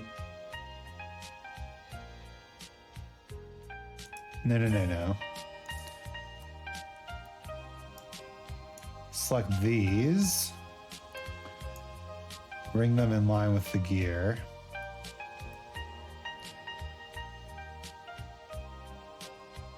Yeah, looking pretty sick. Okay. Then we extrude on the Y. And then we extrude faces along normals. No, wrong.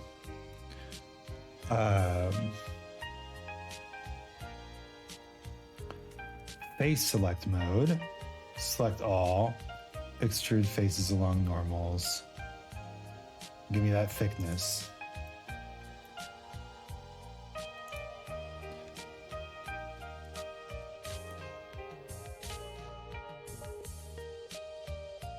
Yeah, it looks like a chain. This whole outer ring right here, and let's inset all of these with I. Make sure that they're set to individual by hitting I again. Okay. So I think I see what he's doing here. And just move them in just a little bit right here. And let's press Alt E and extrude faces along normals like that. And this is going to push it out kind of like a gear right here. And if we want them to be more spiky, we can do that by changing this up here to the normals. And I'll also press period and change this to individual origins. S to scale, and then Y, and we can scale that in like that. And when you're done, just make sure that you change all of these back. So I'll set this to global, I'll press period, and I'll change this back to median point. Okay. Let's see if we can do this. Some stuff going on here. So in face select mode, Alt select all these faces, inset individual faces, make them all spiky.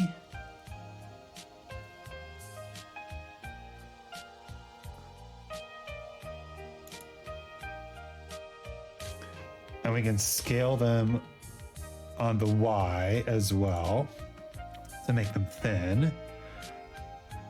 And then we can extrude along normals.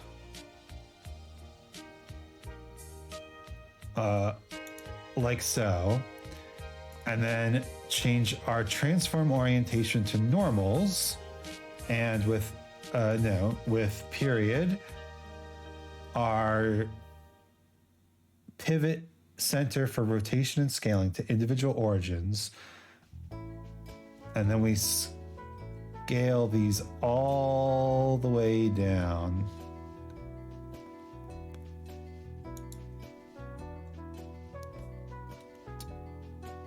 And then we go back to median point and global.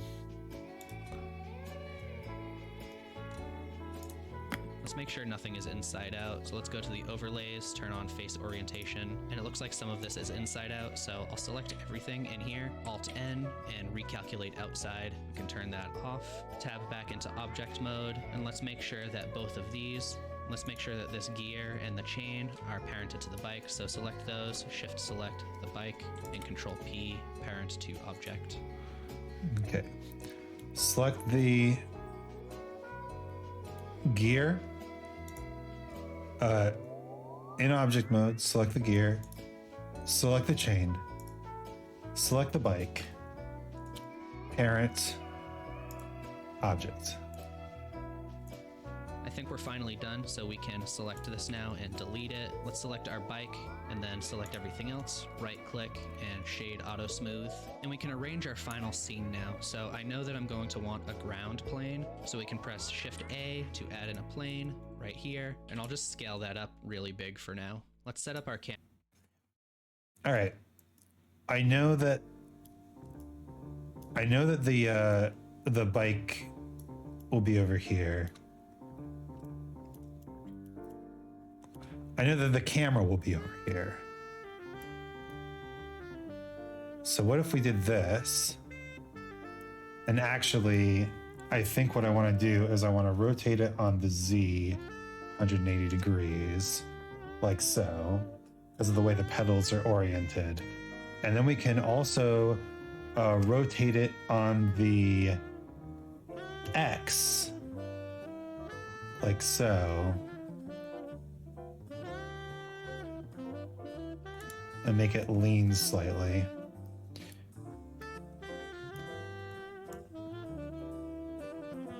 Scooch it forward till it's almost touching, and then scooch it forward till it is touching.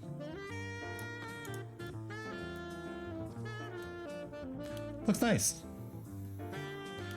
All right. Camera, so we can go back to the outliner up here, turn on this really big for now. Press Shift A to add in a plane right here. All right. So, holy shit. Are we actually going to finish this tutorial today? Now?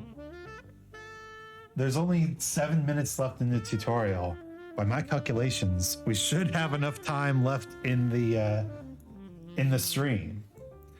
We should. Man, it's nice when there's people on stream to talk to. I like it.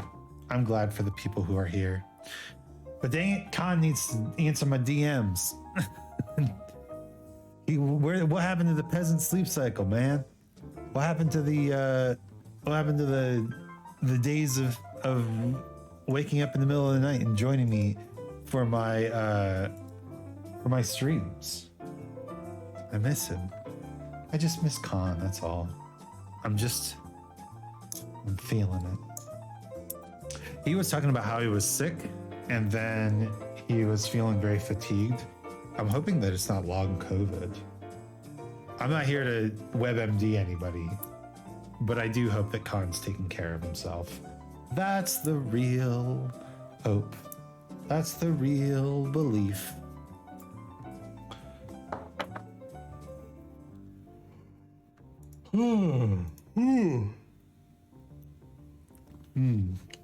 Who knows? We might be And I'll ending the just stream a scale that little up early. really big for now.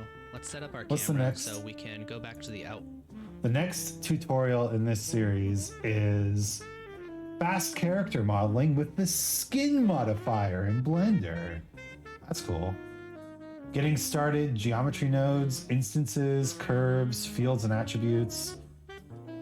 I actually do really want to get into geometry nodes, so I'm glad that he has some more tutorials about this. And it looks like they're not too long either. Like the first tutorial was an hour. This one's 2 hours. Understandable. Edit mode is a beast.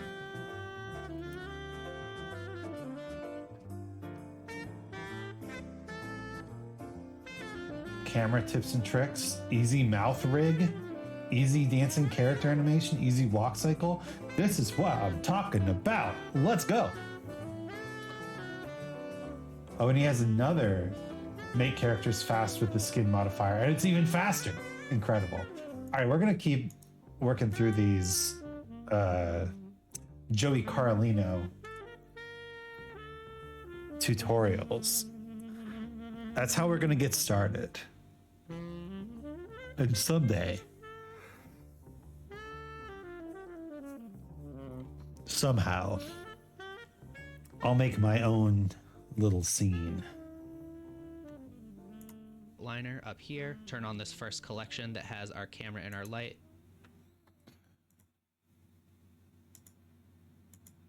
Okay, so first off, add a plane. Scale it. Big. That's pretty big.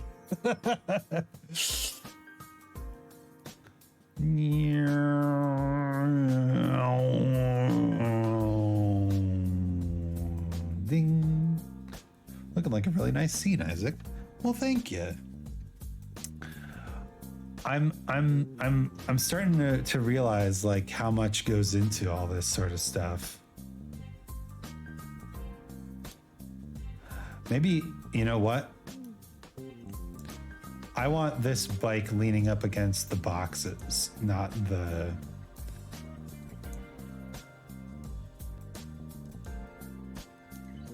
I want this to be leaning against the boxes, not the side of the thing.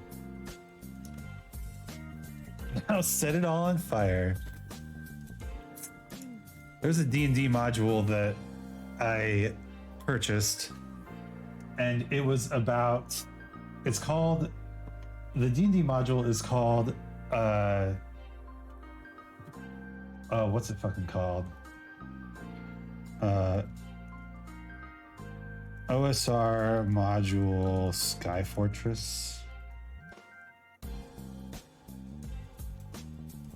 Broodmother Sky Fortress. That's what it was fucking called. Oh yeah, thank you. Broodmother Sky Fortress. And this this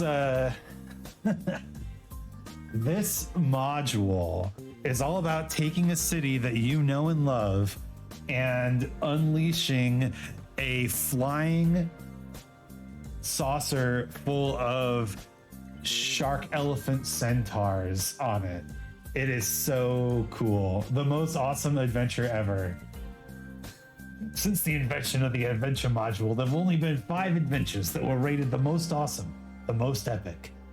Broodmother Sky Fortress leaves them all behind. It's got these creatures that are half shark, half elephant, all badass. They fly around in this cloud fortress, wrecking everything in the campaign until the players put a step up to stop them. It's all terribly exciting. It was honestly so much fun. And it introduced sci-fi into my fantasy world, so woo. Some of the shit in tabletop games can be so much fun. Yeah, for real. I'm still thinking about how best to do some tabletop stuff with friends here in the virtual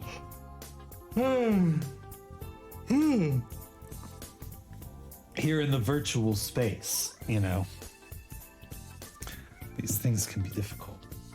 And we can press 0 to look through the camera, and then in the N side panel, go to view and lock the camera to view right here. All right, press 0. Press 0 to where's my camera? Press 0 to look through the camera. Lock camera to view. And now when we move around, you can see that the camera is actually following. So we can just line this up until it's a good angle for us. Another cool thing you can do with a camera is change the focal length. So if you select your... All right, before we... Oh, God. Before we talk about changing the focal length, let's just get this scene perfectly lined up how we want it to look.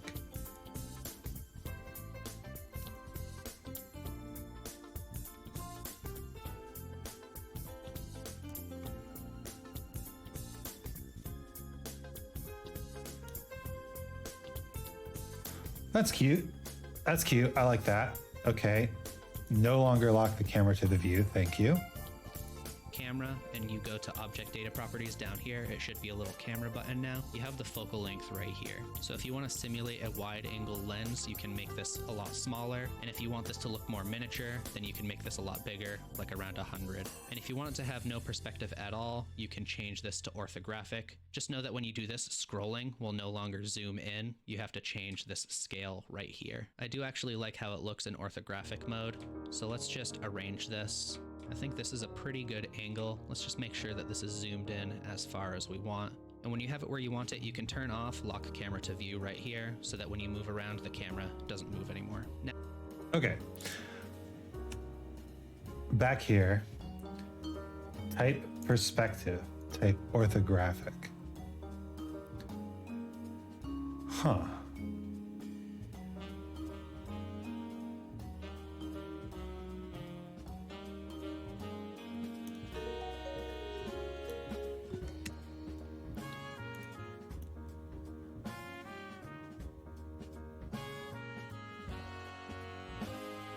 I don't like how it looks in orthographic.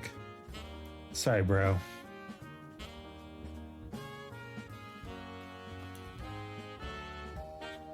But we can look at focal length.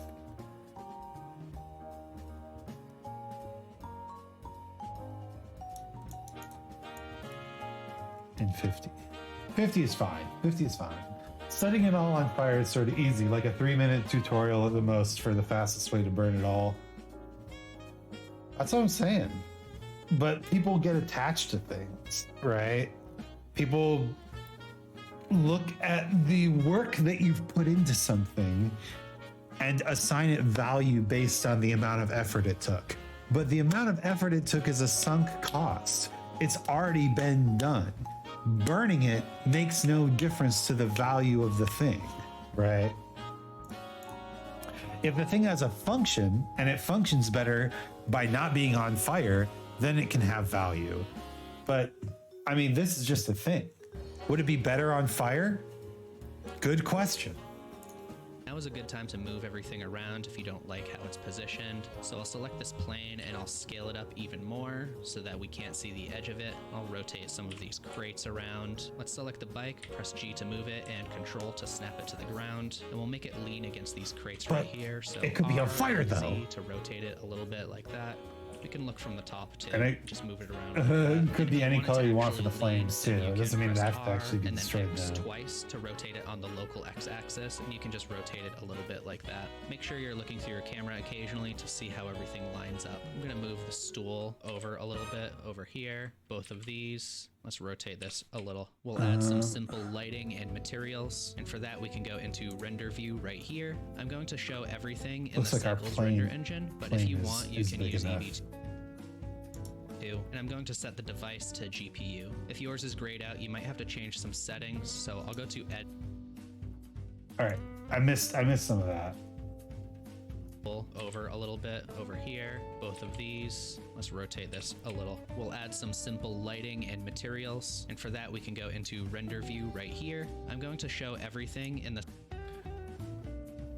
Simply, I'd use a ground plane for the flow, and that would be what is doing the fire making. Still need to see the scene done.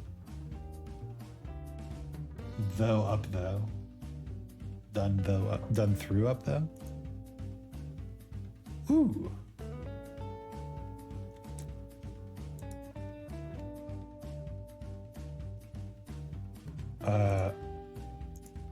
Render engine Eevee. Cycles render engine, but if you want, you can use EV2. And I'm going to set the device to GPU. If yours is grayed out, you might have to change some settings. Give me the GPU.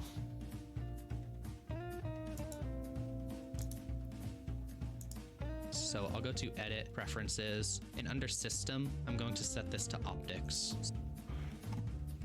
Edit, Preferences, Optics.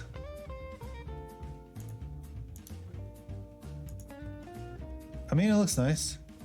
Oh, it's thinking. Oh, it's thinking hard. Okay. So let's select our default light. Eevee pretty much just uses your CPU and GPU sort of equally. Cycles, you can choose if you have a better CPU or GPU. I think I have a better GPU, honestly. Right here, and now we can move. But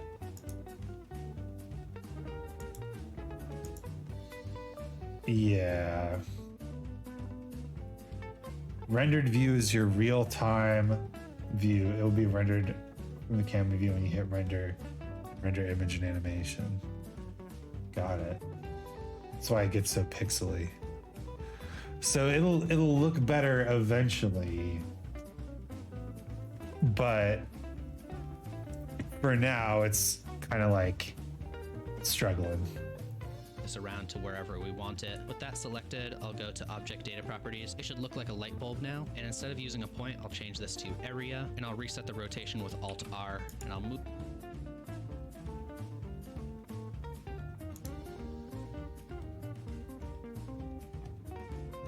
Right now, this would be considered the clay render. Ah, okay. That's the term for it. Interesting. So clay render, but not the final render. Move it to the other side right here, because I want the... All right. Let's just make sure we're not locked to the cursor. Okay, cool. Ooh, look at that.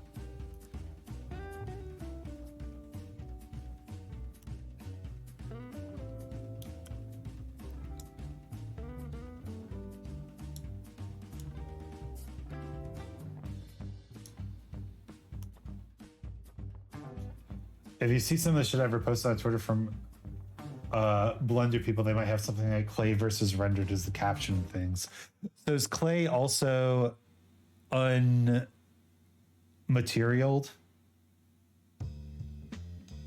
Oh. Bro. Oh no, my box. My box is floating a little bit. GZ, there we go. And then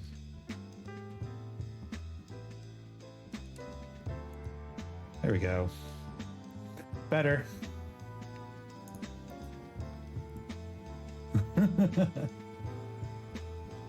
It showed the current look as the clay, and then rendered would be shading and compositing and all that jazz. I see, I see.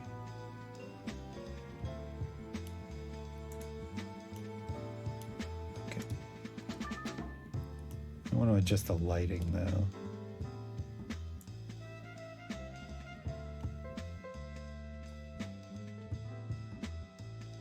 Once materials are added past the default, I think it starts being called rendered look.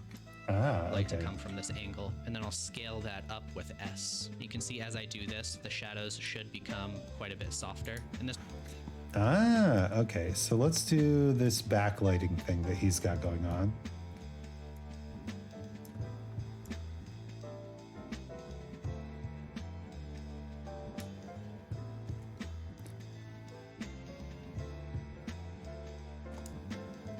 Scale? Why scale not work?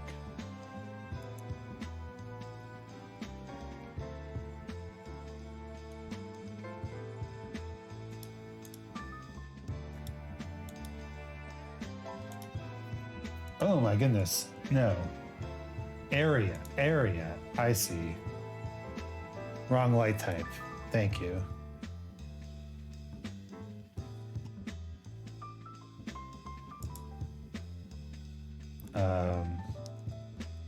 Set my rotation better. That looks nice. move it to the other side right here because I want the light to come from this angle, and then I'll scale that up with S. You can see as I do this, the shadows should become quite a bit softer, and this works the same way in Eevee as well. If you want to change the brightness, you can also do that under Object Data Properties by just changing the power right here. With the light selected, I'll press Shift D to duplicate it, and then you can move it to the other side as well, and make sure to keep checking through your camera. Let's start at Several area lights. Yeah, he's doing the same thing. I see. Okay.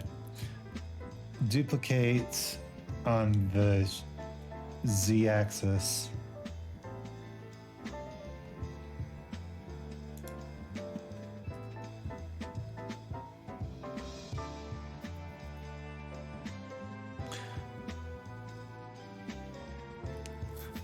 Yeah, it doesn't look bad.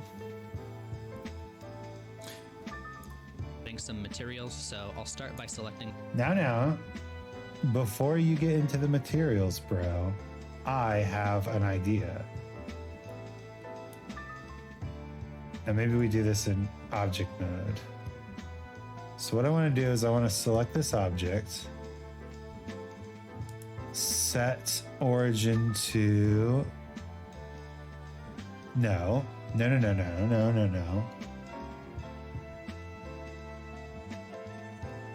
Not pivot point. I want Shift S, cursor to selected.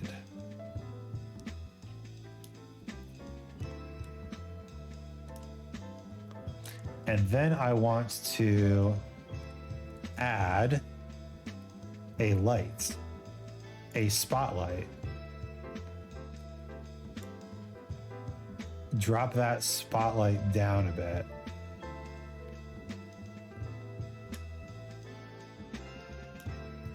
Yeah. And then duplicate on the Y and duplicate on the Y. Looking schmexy. All right.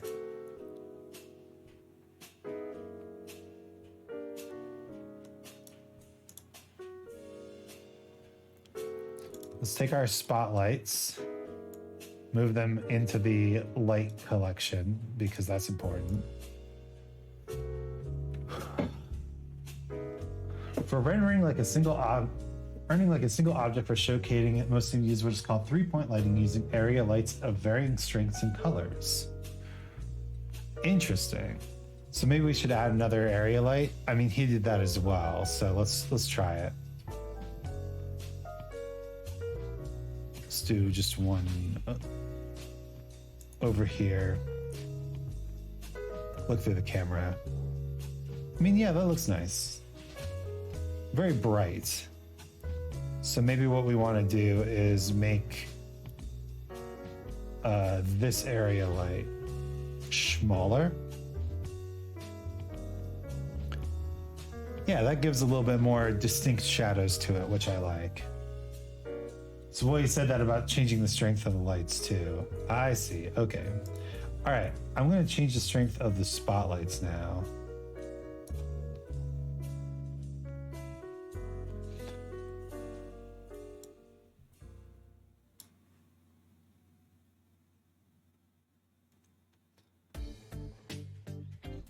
So it looks like the spotlights have to be out of the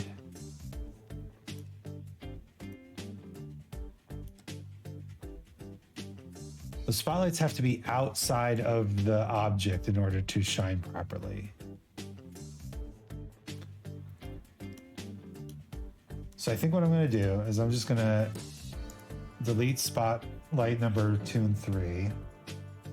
Can we render in Eevee here just for purposes? Okay. Spotlight.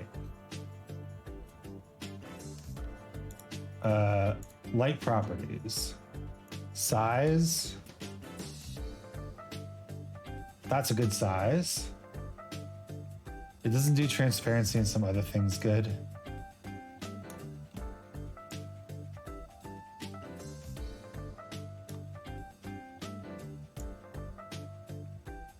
Got it. Well, that's fine. So then we can, if the spotlight was in the light bulb, you'd have to apply a material to the light bulb to make it transparent before the light shows through. Interesting. Do you normally use cycles?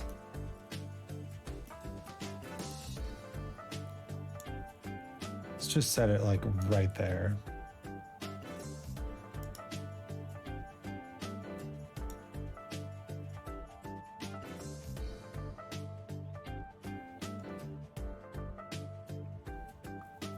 Most of the time you hit cycles.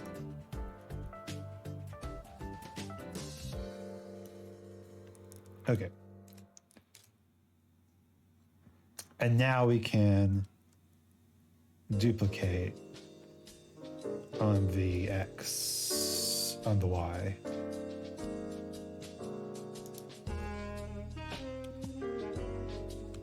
Duplicate on the Y.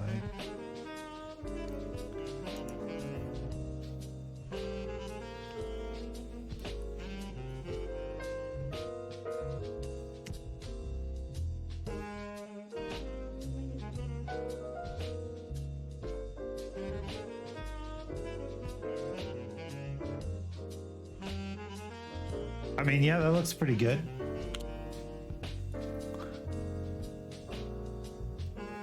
All right, let's see what he has to say about materials. This ground plane right here, we can go to the material tab, we can press new to add a new one. And most of these I'm just going to be changing the base color. So I want the ground to be pretty blue. And when you do this, you might notice that it doesn't seem as bright anymore. So you might have to select your lights. I like to select them in the outliner, and then you can change the power over here. I'll try setting this to 2500. I'm also going to duplicate this light right here and scale it down quite a bit. And I'll bring it down and put it inside of our cafe and bring it in here. And obviously this is way too bright, so let's make this pretty low. I'll just set it to 0. Got it. So I added some lights. He also added a light inside the cafe. So looks like he's still on 3 things.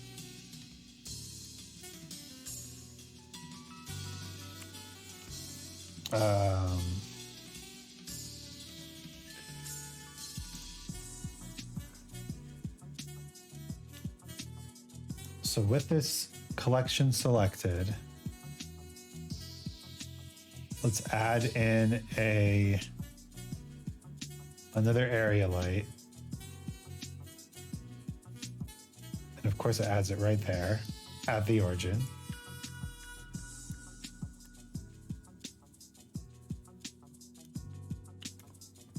So we want to move it so that it's like a light near the back of the thing, right? Move it up here. And move down a little bit. Now, look from the camera angle, right?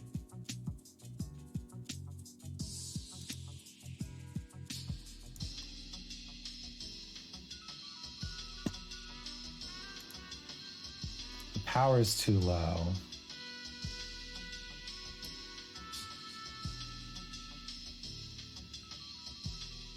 Hold up. Look at the area you want to light up. Okay.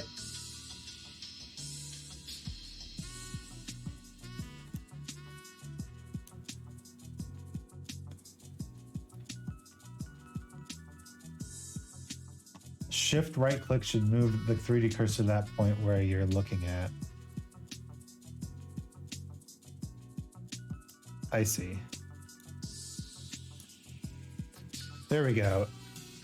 Now it is inside the thing.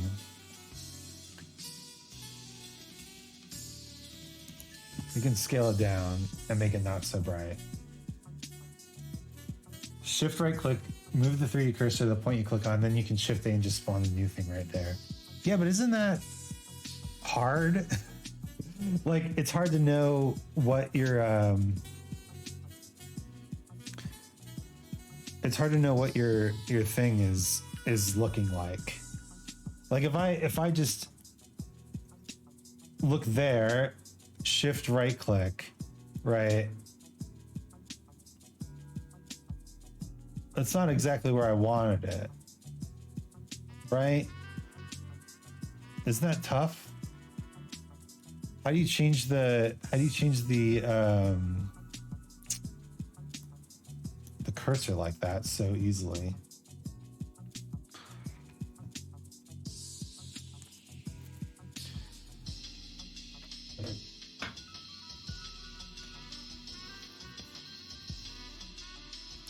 Row, and I'll turn it up just a little bit so the inside is illuminated. I'd like this to be a little warmer so we can change the color. I usually just set it to orange, and then I'll turn the saturation down until it looks. Oh, you can change the color of the light. Yeah, let's make it like that kind of pale yellow of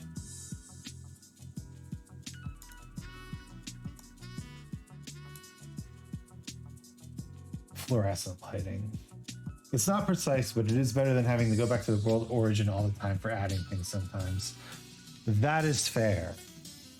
And I do know that you can also, like, if I select the cursor of this box, I can go Shift S and move the cursor to selected. So yeah, I probably should have like selected something over here and then done it. Not what I wanted to do. Get back where you came from. Okay. Good. Let's add materials to the building, so we can select that, go to the material tab, and press the new button. And most of this I want to be kind of an off-white color, so we'll set this to something like that yellow-orange and turn the saturation down a little bit. And if you want multiple colors on one object, you can press the plus button like that, and you can either add a new material or set it to an existing one right here. And if you want to stay organized, it's a good idea to name these. So I'll call this off-white, and I'll select that right here, and then you can duplicate it with this button right there, and I'll just make off-white. It's pretty off-white. So let's call this off-white. We can add another material to this thing. Off-white. Make this a little darker, and now we have to select which part we want to be this color. So you can tab into edit mode. I want this bottom part, this trim, to be darker. So I'll press Alt and left click to select that and expand the selection with Control Plus. And you can see now over here, we have some new buttons now that we're in edit mode. One of them is... When trying to mimic a tutorial, I go a bit crazy when dealing with materials shit. Yeah, I can absolutely see that. I'll pause rapid fire to try to get the exact RGB values they use and stuff. Hell yeah. No, that's sick. Okay. So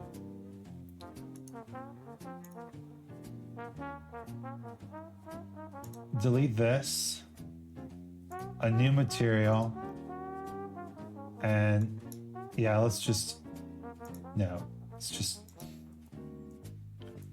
minus.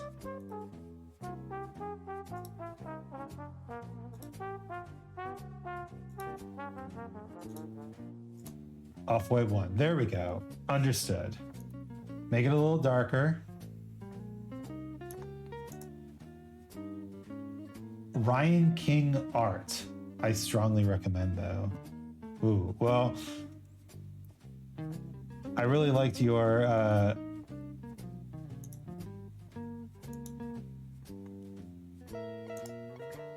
there we go. Assign. He will literally give you the hex values for materials. Assign. So make sure you have the one selected that you want, and you can press assign, and you can see now that the color changed. So I'll also select the counter, and I'll also select this inner part of the window right here, and we can assign that too. I want the canopy. Bruh, this is sick. All right, I think I need to switch it to Eevee because the cycles is not rendering fast enough for me to be profitable. I'm not dangerous enough. You gotta be dangerous. Oop. And then B. Oh, not what I wanted.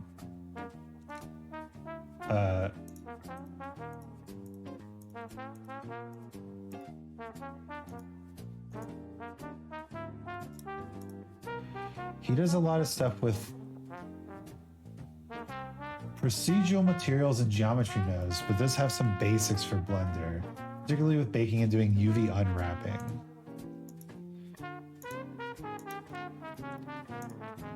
Yeah, I feel like that's gonna be something that I eventually have to get into.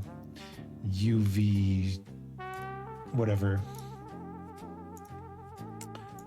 But not yet. Not today.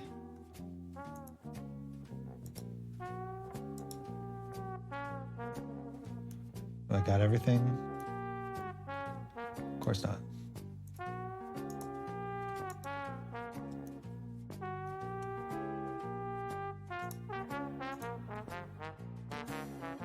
All right. Material. Off-white 2. Assign. Looks... just looking, he has a friggin' 45-minute long video on just lighting. So that's what I feel is like advanced beginner stuff, right? Like when you're a very baby beginner, you are trying to just learn the controls, right? Advanced beginner, in my mind, is doing deep dives into specific things because you're looking for more knowledge on a very specific thing, right? Or maybe that's like intermediate. Intermediate is digging into an individual thing. But then I often think of intermediate as starting to assign values to things, right? Not just, I want to know how lighting works from top to bottom, but I want to understand what good lighting looks like, right? To me, that speaks more to an intermediate level of learning. To be red, so I'll select this front face. Control plus to expand the selection, add a new material, click the new button, and I'll change this to red. Okay, select the front face, Control plus, add a new material, brand new, mega red. Not that red though.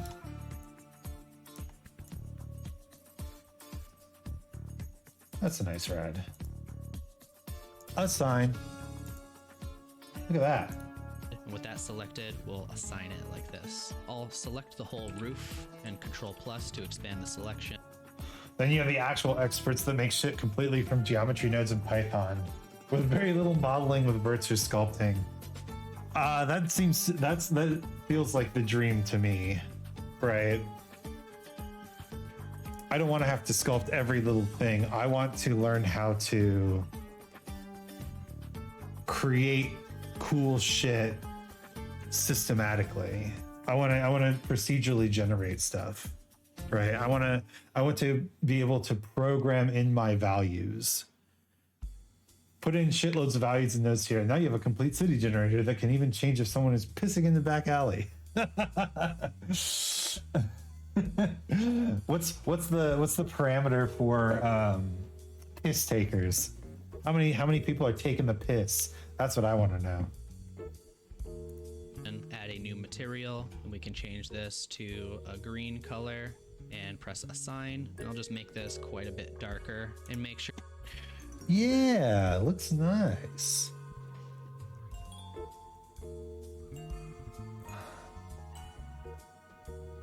That honestly could possibly be a parameter. Hilarious.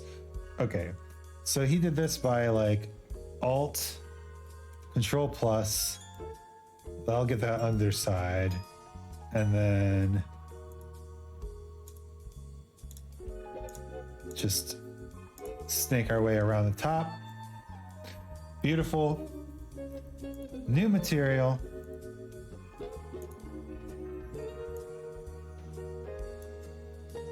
Green roof. Darker green roof. Assign. Oh!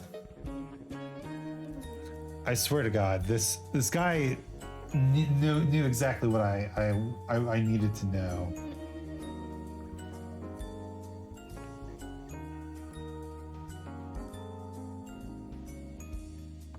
Amazing. He does have nice tutorial. Yeah, I'm really excited to get into more of the tutorials because down the line, he gets into geometry nodes. Getting started with geometry nodes for beginners. Like there's 4 videos on geometry nodes for beginners. That's what I'm here for. But the next one we'll be doing is fast character modeling with the skin modifier. Lots of people getting into geonodes now.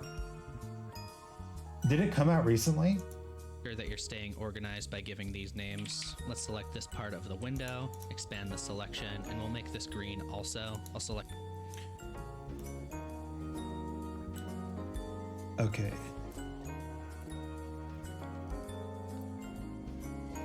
Had a bit of an overhaul in 3.8, I think it was. I'm currently on 3.6, so I should probably upgrade my blender before I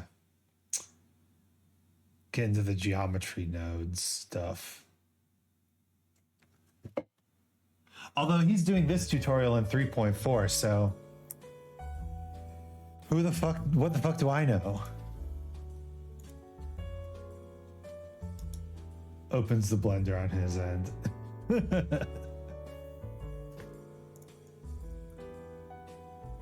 Again, the Steam version auto updates. Yeah, I know. 4.02 is current. Assign.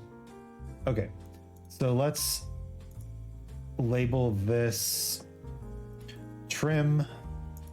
Let's label this awning. Let's label this frames. Cute. The part that's supposed to be glass, we'll add a new slot, new, click assign, and we'll make this really light blue. So I'll select the table. All right. Select the glass parts. I think the new hair geonodes were added and they put out a handful of human base meshes for the asset library stuff. Ooh, nice. Okay. That will be good.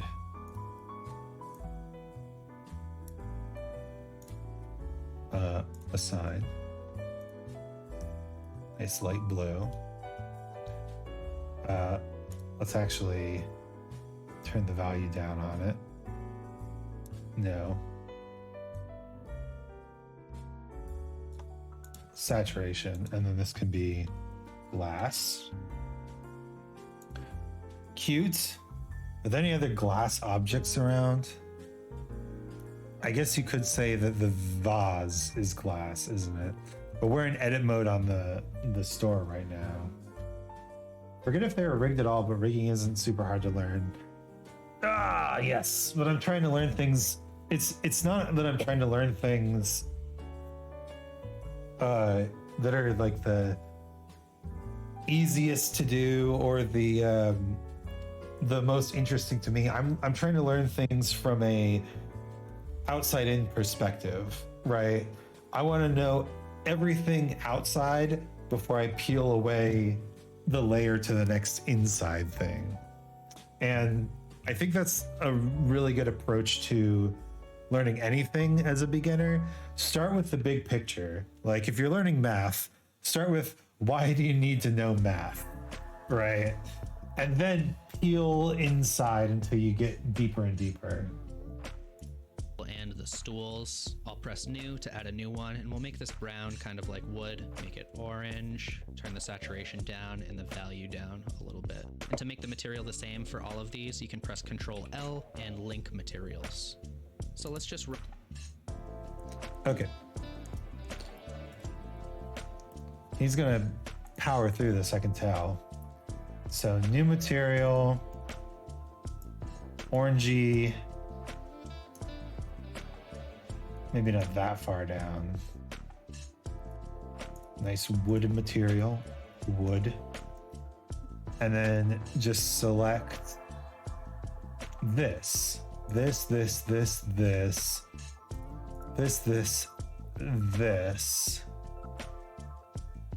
and Control L, link materials. Oh, I need this one selected. There we go. Looking sick. run through all of our objects now and add the colors that you want for the. Yeah. Just add the colors you want. Just go through all the objects and add the colors. Easy. Not being offensive at all, but damn, this is a really simplified version to compare to what I learned with. I don't take it offense in the slightest. I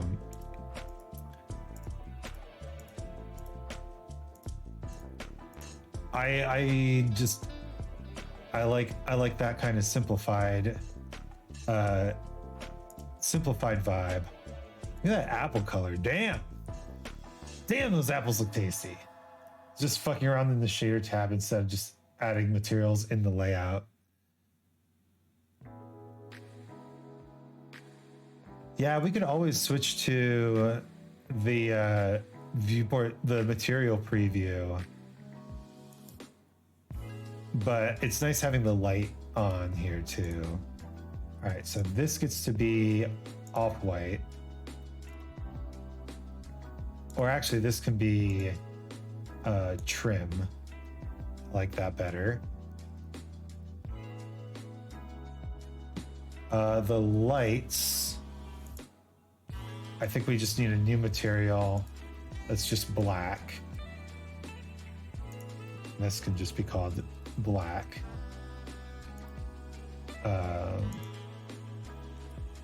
These lights will also be black. be black. On the bike, we have these separate things, so we can make the tires black. It's just like coloring. So where you get in the shader tab at the top. Oh, I see. Above, yeah. Shader nodes. Ooh. I gotta say, sounds pretty fun. All right, new material. Just gray. Just gray me. Maybe make it a slight purple gray. I like that. We might want to make this bike and then add a new material that is just gray and call this one steel, because we're gonna have to add some steel things in here too. Tab into edit mode. Yeah, just alt select that and that.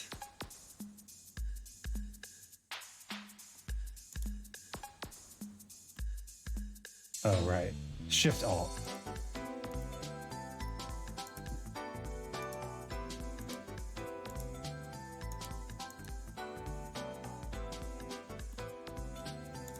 No, that fucked with everything. What about if I do this in X-ray mode, and then I can just select the ones I fucking want? Beautiful. Can just select the faces I flippin' want.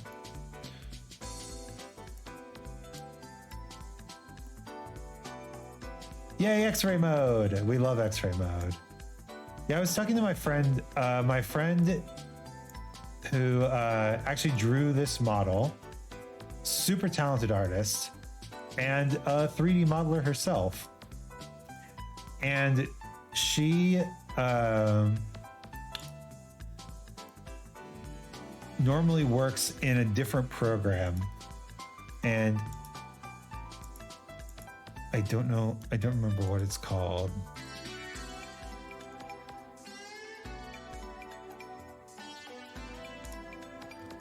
There we go. Let's do that one. Okay. Now we take the steel texture, apply it. Holy shit, it looks like a bike. Imagine. I want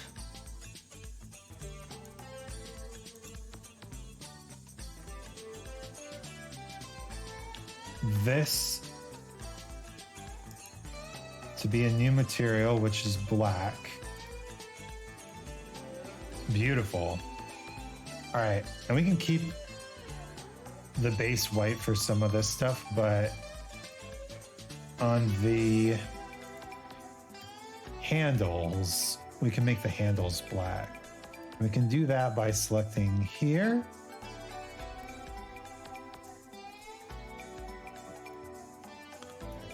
And here, and going plus, plus, plus.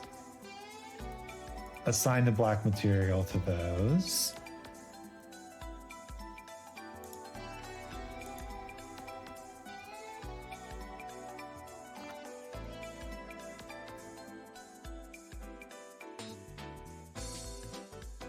Select this.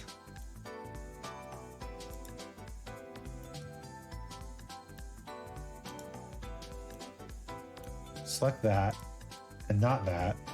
Plus, plus, plus, plus. Sure. Assign black. All right. Jesus. It makes such a big difference. Kind of love it. Okay. Tab into our gear. Obviously steel. Tab into our chain. The chain is greasy, so it can be black. And that helps it stand out a bit more too. carafe, I want them to be metallic, so we can add a new material. And if you scroll down a little bit, we have this metallic option. You can... Hell yeah. Okay.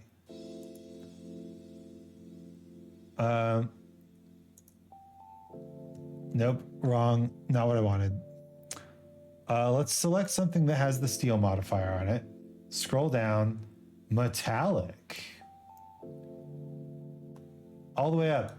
Very metallic.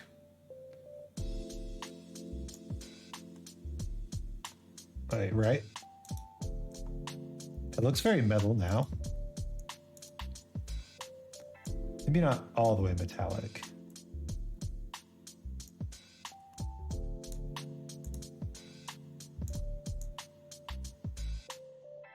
A little bit metallic. Yeah, looking sick.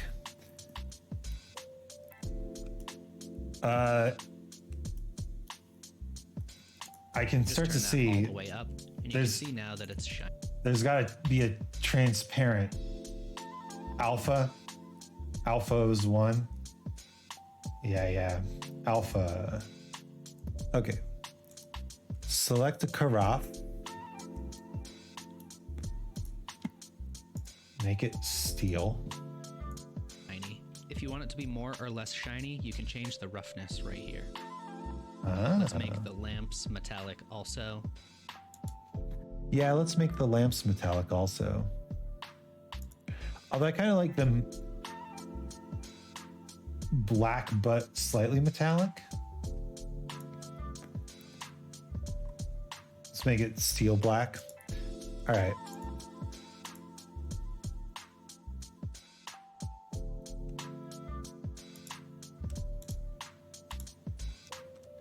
These are all going to be steel, and then we link materials.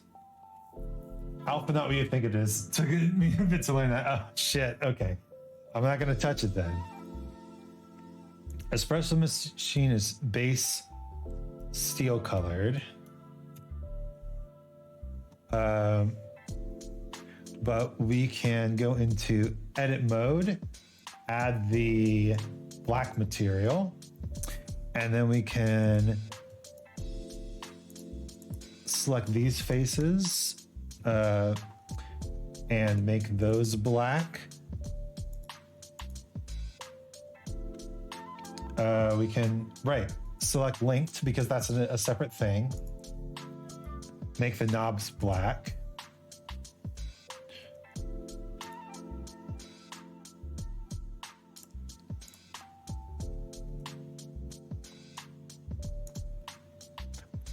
And then we can make the grate black too.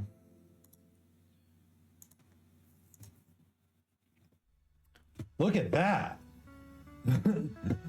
Transmission for making something transparent. Yeah, that makes sense.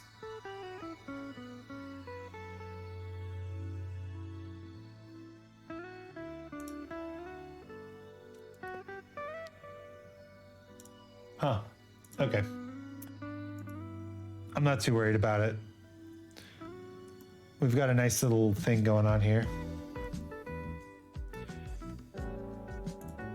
If you want the coffee to be a different color inside, you can just select the face and then make a new material and make sure you assign it. If this is confusing for you to edit with the modifier still on, you can go over to the modifiers, and when you press this button in edit mode, you can see that the mesh will actually line up properly now. Oh, wild.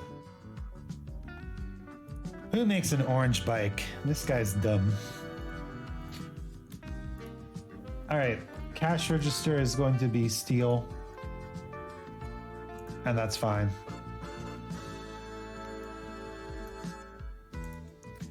I actually do want these to have a second material to make them look more like carafes. No. The black material. And in edit mode, we select this face, go plus, plus, plus, plus, plus, And then X-ray mode, shift select the rest of these faces. And then we assign this black material. Look at that. Now, do we have to do that for each one? One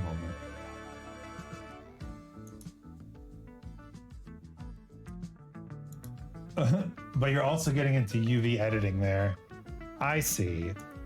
Yeah, fucking bots. So this, really what I'm doing is I'm doing after the fact UV editing, right? I can just click on this thing here and I don't want to know. I don't want to know. I don't want to know. Okay. I don't know what's happened. We're not going to worry about it. That's what happened. We did something and we are letting it go. God, we're over time on the stream, but I want to finish this. All right. Add the black material. Click this one. Add the black material. Click this one. Add the black material. Zoom, doom, doom. Doom, boom, boom, boom, boom, boom.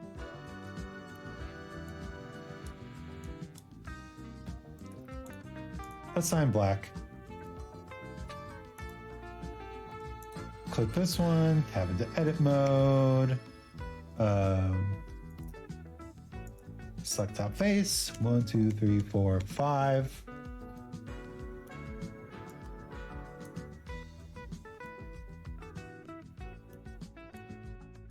This is the power of not being in X-ray mode. The joys of the materials stage. Yeah, I mean, this is what I'm going to want the shader nodes for, right? Fucking materials. They look very much like the carafes that I'm familiar with. Used to work in restaurants all the time. Actually, I kind of still want to work in a restaurant. Is that fucking Stockholm syndrome? I kind of like working in restaurants. Most of the time you got to do shit like UV unwrapping and baking to reduce pull on a system for retrieving materials. Yeah, because not every scene is going to be like low poly like this, right? Looking cute, looking good. That's definitely a bike. This is obviously going to be steel.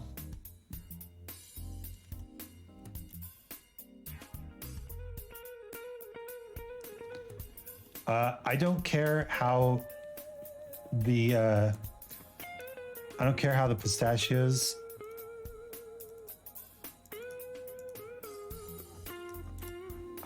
pistachios should look. Wait, let me just make sure. Oh my God. Okay. All this stuff should not be in nuts.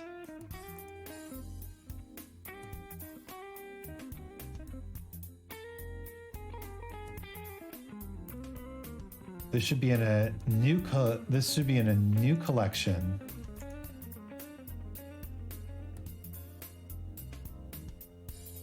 Called bike.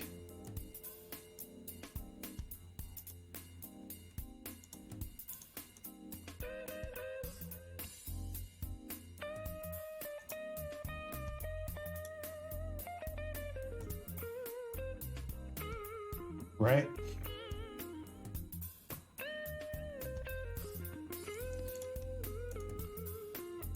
All this.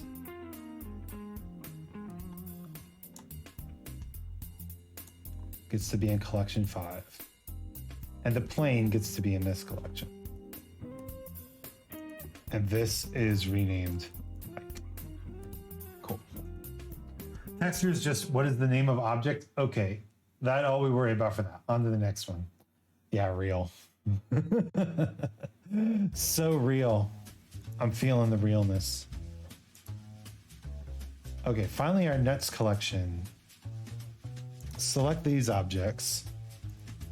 And we're just going to make a new material. We're going to call it nut. Naturally. A nice nutty texture. Beautiful. Nut. Beautiful.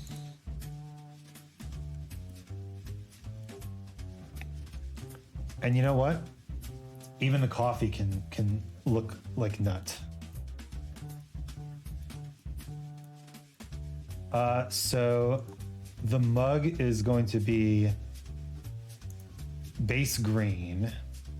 Nut. Thank you. I'm sorry, is that fucking Blender? King, you know it. Look at these cute mugs. I'm terrible at designing things. I've run into the problem. The problem being that I'm bad at designing things. And I'm like, oh, green and red will work perfectly together. Nope. Christmas fucking mugs. Why? Why am I in Blender? I don't think you understand. I do things because they're hard. Just have Khan draw some stuff to model. I literally just messaged him about that. I'm like, bro, help me design a thing for one of my music videos, and he's not responded to me, which is why I was complaining about him earlier. Complaining. It's better than having to watch some dumbass using a fork to eat water for 7 hours. Yeah, you know, you're right. You're right. It's so funny, but it's not worth it. How is Blender not worth it? Blender's gonna do everything.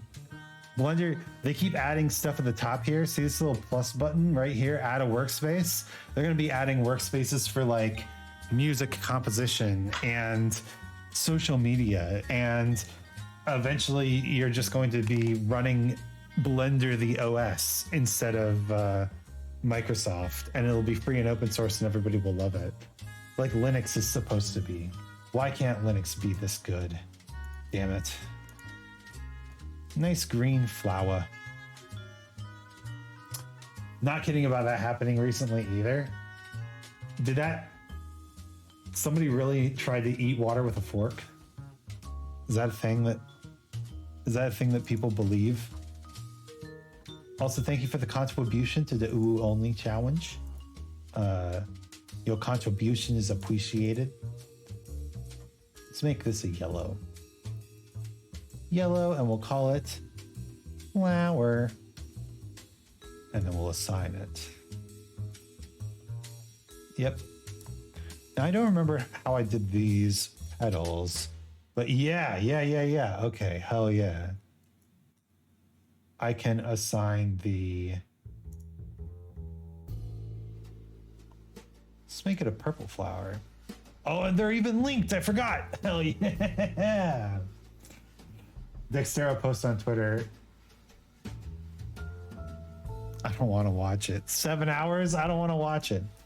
Avi and LumiBen. We've been good. We actually went shopping this past weekend and bought a ton of clothes for her since she is going out into the world more often now. Oh, shoot. I did this wrong. I need to add a material. I need to add the frame material. I need to select just the stem.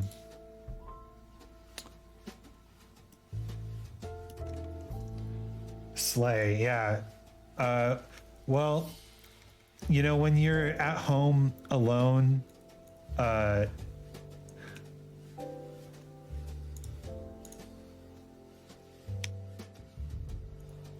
Beautiful. Like when you're at home, not working for an entire year. I mean, it was 10 months, but essentially a year. You kind of stop caring about your appearance. And so now not only does she need more clothes because she's going out more often, but also, obviously, her body type has changed. Or not body type, but body shape. You know what I'm saying?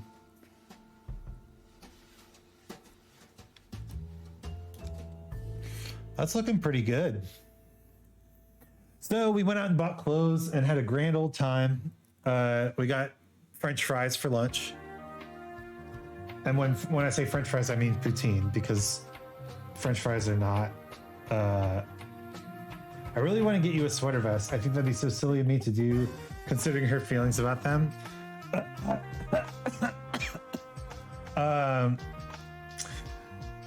I appreciate all support that I receive. If there was a way to support me, it would be in the about description below. Some ways to support me include things like Ko-fi, where you can send me money, or Throne, where I've created a list of fun and useful things that I might need in the future. You don't have to support me. I don't want your support if you can't support me comfortably. Honestly, putting points into the Uwu only stream will be great. But if there was a thing that you felt that you were comfortable doing, it would be under the support tab. Thank you for contributing to the Uwu only stream challenge. All right. If other objects are getting in the way, you can press / on the number pad to isolate it temporarily. And I when know you're done, this. you can just press / again. I know this. Now that everything has some color, you can look back through your camera with 0 on the number pad and just make sure that the lights look okay to you before rendering it out. And if you want it to be brighter overall, you can also change the world settings right here, where we have the background color and the strength. So right now it's set to gray, but if you wanted, you could change this to something else too, like completely white. You can also change the overall contrast of your scene by going to the render properties right here and scrolling down to the very bottom. Nice. And we have color management, and you can change the look. What I'm hearing is get you / draw you in a sweater vest. If you wanted to draw me in a sweater vest, I would be ecstatic. Yeah, let's make this a little bit brighter. A little bit brighter. Strength. Nope. Just be at 1. Be at 1. Thank you. It's a cute scene. Oh, but look at these pixels up here. Okay. So we lock camera to the view, and we just need to just shift the view ever so slightly. Lots of negative space over here. That's art. I don't know what the hell I'm talking about. I could draw both of you in sweater vests. That's true. Do you want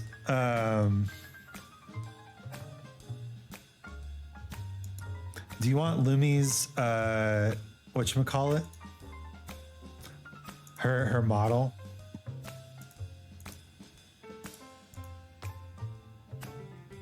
Let me. I think I have this downloaded, actually. Of course I have this downloaded. Why wouldn't I have this downloaded?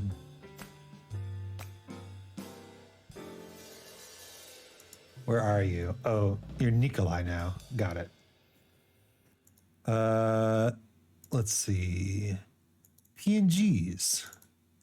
Lumi. There you go. I sent you the only model that exists so far of Lumi.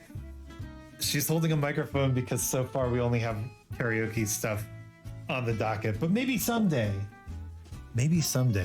she'll play a video game with me. I don't know. Look right here to change the contrast, or you can mess with the exposure and the gamma, and this works in both Eevee and cycles. When you're ready to render the final image, I missed that. Use the look right here, and you can also change the overall contrast of your scene by going to the render properties right here and scrolling down to the very bottom. And we have color management, and you can change the look right here to change the contrast, or you can mess with the exposure and the gamma. And this Okay, let's try these. None.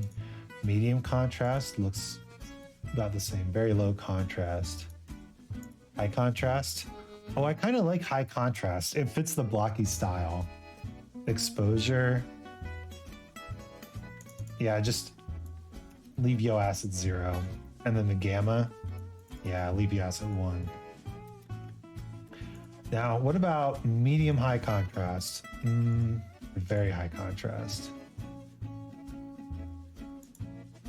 I like high contrast. Nice balance. Lots of options for color management. This works in both. Dude, we are in the last 40 seconds of this goddamn tutorial. I cannot stop now. Eevee and Cycles.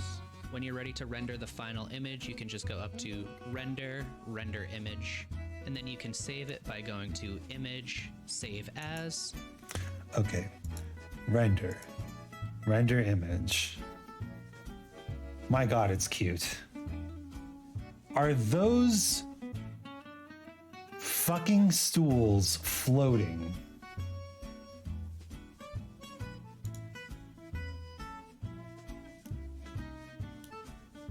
Or am I dying? Am I dying inside? No, they're not floating. They're in fact below the thing. Fucking hell. All right, you, light, shift, smaller, just the way it looks. It's just the way it looks, got it. It's literally almost 5 a.m., so it's EP time, gonna eat, sleep to stream now. Aw. Well, we're just about to wrap up here too. All right. Cycles helps, but thank you for lurking. Welcome to the hell of getting the scenes to look pretty. Yeah, I think Cycles works better. So let's render the image. And it's gonna take a few.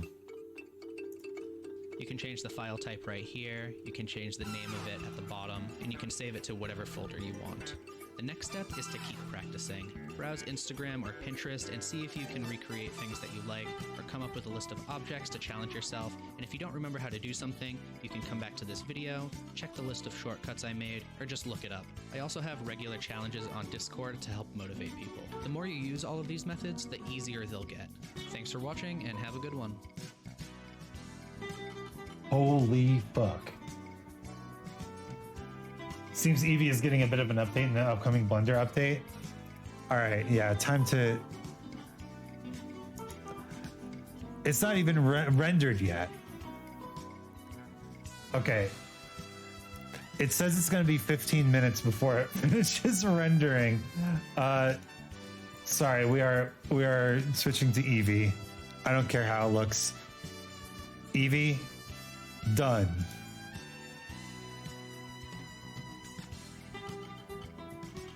Wait, maybe GPU cycles will be better? Or maybe CPU cycles?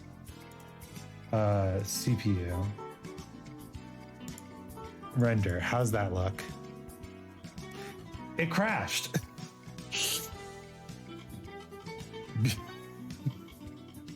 I don't think it worked. I'm rendering it in 4K, of course. Of course, how could I forget? Right, so render engine, cycles.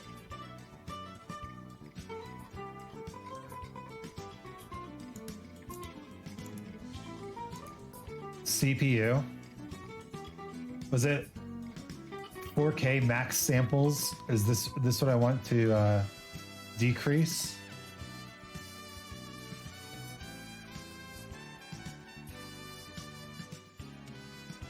Cycles lets you set stuff for viewport and rendering separately. Ah. Damn, son. Okay, let's just set that down a little bit, shall we? Drop it down like 50 for the samples. Wait, 50? 50? Save. Render image. Oh, yeah. Okay. All right. It's going to take 30 seconds, but it's working. You worry about higher with motion or if you want things super detailed. I see. So rendering in 4K destroyed my computer. Understood. Thank you. But I mean, this is the scene, baby. This is it. This is all I got. I'm fucking exhausted.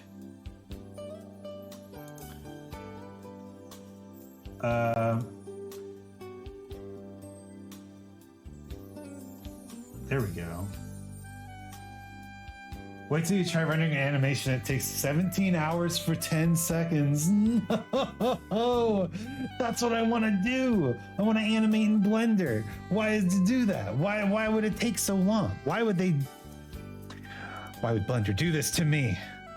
All right, my first blend.png, edit mode unlocked.png. That's what this one's gonna be named as. Beautiful. All right, let's go to a simpler just chatting screen. Yes, and then the outro setup so that I can. Oh my God, I'm done. I did it. Grr.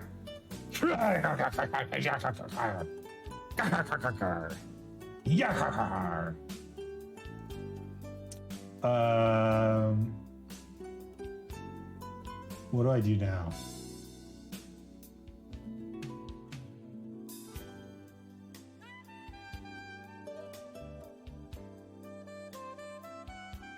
I guess start the next project. I'm running on a 1070 or so, something, yeah. Okay, my cat is starting to yell at me about not feeding him. It's been a bit. We're gonna raid Inverse Delta. Another dude who ain't returning my calls. Not a VTuber though. But it is playing Lethal Company, so we roll. So raid Inverse Delta. And also in Japan, so probably not going to log off soon. I hope. He's been streaming for 5 hours. Okay, copy that raid message. Set up the raid.